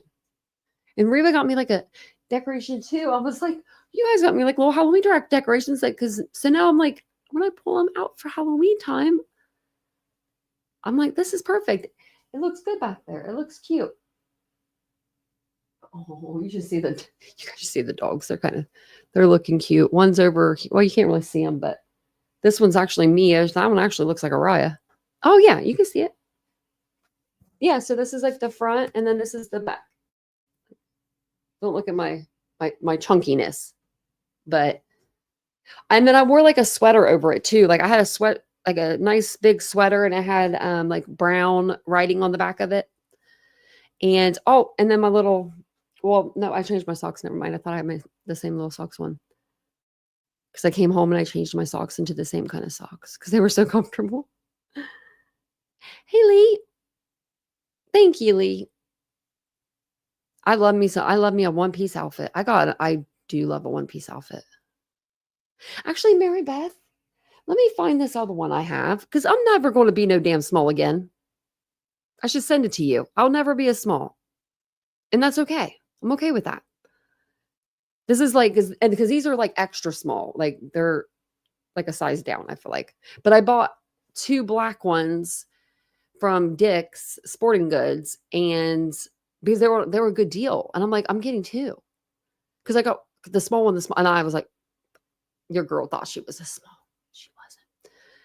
Let me see if I can. Let me see if I can find that. I don't know where I packed it up. I mean, it's somewhere in this vicinity of places. So there's no word on Kada other than just the. I looked it up. I'm gonna look it up right now. I looked it up before the live today. Just that police are continuing to search for her. Also, the FBI joined. The little boy, his name was Tay. There was a post that I was like, hey, everyone, check this post out, and it was like a link. He's from Springfield, Ohio, which is pretty close to myself. And I reached out to his mom because he wasn't, my niece sent me a TikToker that the mom knew, like, you know, and she was doing something. And my niece was like, can you help? And so I was like, of course. So I put it on my page, and then I went to the mom's Facebook, and I don't ever be doing this stuff. I think I've done this one other time. And I was like, I have a YouTube channel. Like, I said, I can go live and I can get the word out. I said, I just need like some information, just like, because there wasn't a lot. Like, it was like a 30-second TikTok, you know what I mean? So like, can you give me any more information? And then on that TikTok, I noticed, I was like, wait, it has a picture of his mom's Facebook. So I reached out to his mom and I said, hey, I have a small very small platform, but I'm willing to open it up. Like, if you want to give me information, I'll run a live on it tonight. I said, I'm close to you. I will come there and I will help you search if you need that. I did offer that. And I did see on her Facebook that she thinks that he may have just ran away, although it's just as important, in my opinion. It's just as important if a kid runs away as if a kid is stolen, because something can always happen to a child. And they always need to be home, right? But he did write his mom. It was like, I'm just trying to be a kid or something, like, you know, and I'm just like, oh gosh, kids be kidding, you know, like, you know how they when they act like they're old. But he said if he's in the same town still, there's only one stop sign. He's probably not even a block away. But if she does get back to me, I'll let you guys know. Hey, Trixies, and I'll let you guys know, and we can figure something out. I'll go down there. I'll get in the car right now. I don't mind. I don't mind. Vincent works from home. I can do what I need to do. Oh yeah, and then we'll go over Sam's stuff tomorrow too. He didn't say too much, but just a woe me, poor me kind of thing. Also, D'Angelo died from pancreatic cancer. The singer. He was 51. Saw that today. I was like, oh man, that's kind of sad, I did see an update in the Austin Drummond case. What's his name? I'm gonna look it up. Not Austin, but the guy. Tanika. So Tanika, waived his right, I think, to a speedy, and he got his bail lowered to $25,000. He'd been wanting to get out, so, and he might be able to get out now, But yeah, Tanika was who? Oh, who? Oh, D'Angelo. He was a singer in the early, I would say, what was it? Early or late 90s, early 2000s. He sang some song. I'm trying to think. I always feel like I never know. Look at this, 17 Essential. I don't want him to play though. What was his biggest hit? Lady was his biggest hit in 1995. He was the guy that you made love into in the 90s. He was that soul guy, like a soul, he just had like that soul voice to him. He had a good voice. Yeah, D'Angelo. I was like, everyone was making love to the end of the minute, on the on the little in front of the fireplaces on those bear skin rugs in the 90s. I'm just kidding, but no, that's how his videos were tailored to. Him and who was it? There was a couple other singers because I have them on my phone, on my Pandora, just from years ago. I don't know if I have any D'Angelo though. I might have to look, but I didn't know that he was it was he was secretly battling it too, I guess. That's just so sad when people say secretly battling pancreatic cancer, or any kind of cancer, right? The Golden State Killer.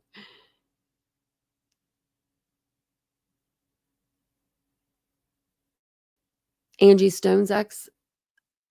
Oh, I didn't know that.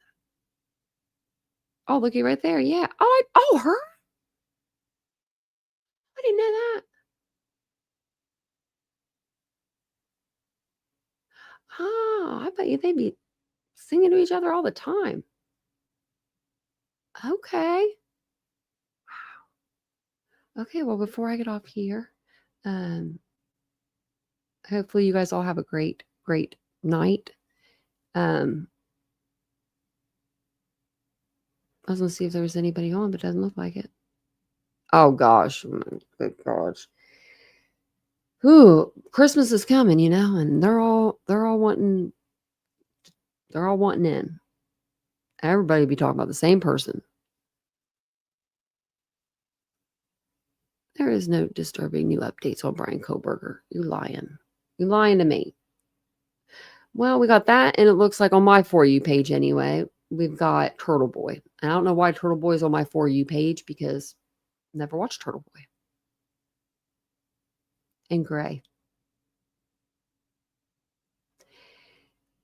He's live from Orem, Utah. Why is he out there? I know why, but I don't know.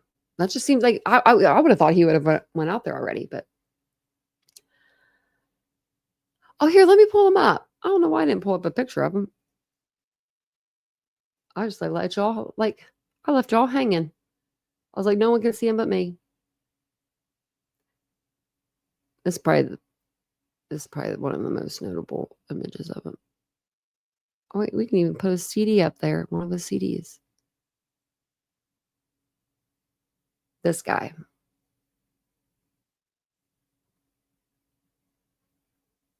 Handsome guy. Sad when anyone passes, like that. I hate seeing, because especially when it's people like, you know what I mean, like that you've listened to at one point, you're like, oh wow, and it puts you in a perspective. Like, I mean, he was only 11 years older than me. No, but I'll be back tomorrow with some more, true crime. I am off of everything. I don't have to do anything. I don't have to do anything on Thursday that I know of, or Friday. So hopefully I'll get some sleep, caught back up, and we'll be back on regular scheduled, broadcasting. I think that is Vivo, maybe, is a recording company. I'm not sure what it is. I've seen it on a lot of stuff, though. Oh, they have a son together? Oh,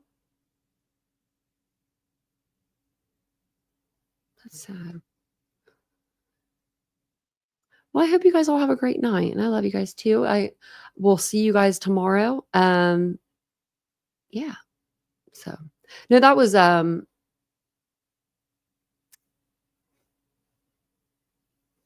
they sang on Bended Knee. Come on, guys. You know what I'm talking about. I can't think of the people right now. My brain's not working. Hey, wishful thinking. That was Boys to Men. I couldn't think of it. I just my brain's like, you have been up too early the last couple of days. But I'll be back tomorrow. We'll read the rest of her stuff. Either if I come on for like an afternoon live, we'll either read this. If you see like, the thumbnail, it says like Ellen Greenberg, you'll know that we're doing that. But if it's just like a regular old like Tanya or titanium built little thing, it might just be me coming on just to say hello, what are you guys doing? So if you see those tomorrow, that's probably what it is. But it'll be in between like 12 and 2, so, or before 2. So I will, if I'm on, you guys will know it. So I'll see you guys tomorrow. Have a wonderful night, and I'll see you guys tomorrow. Bye, guys.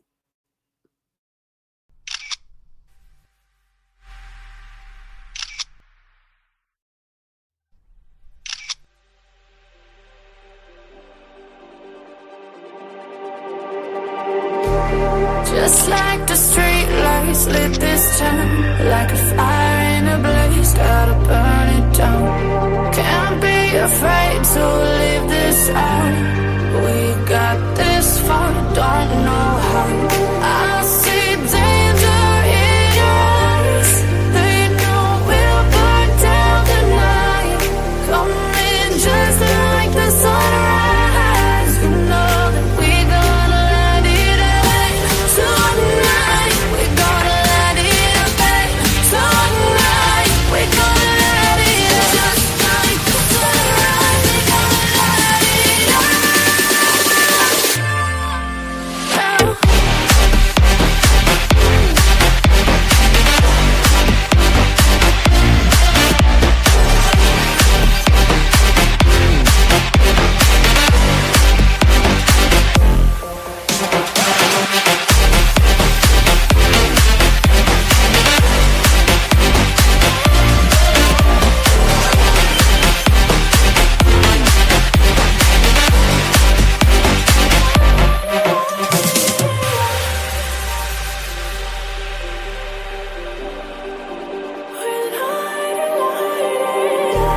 Just like a spark that's breaking out. Can't make a stop, can't turn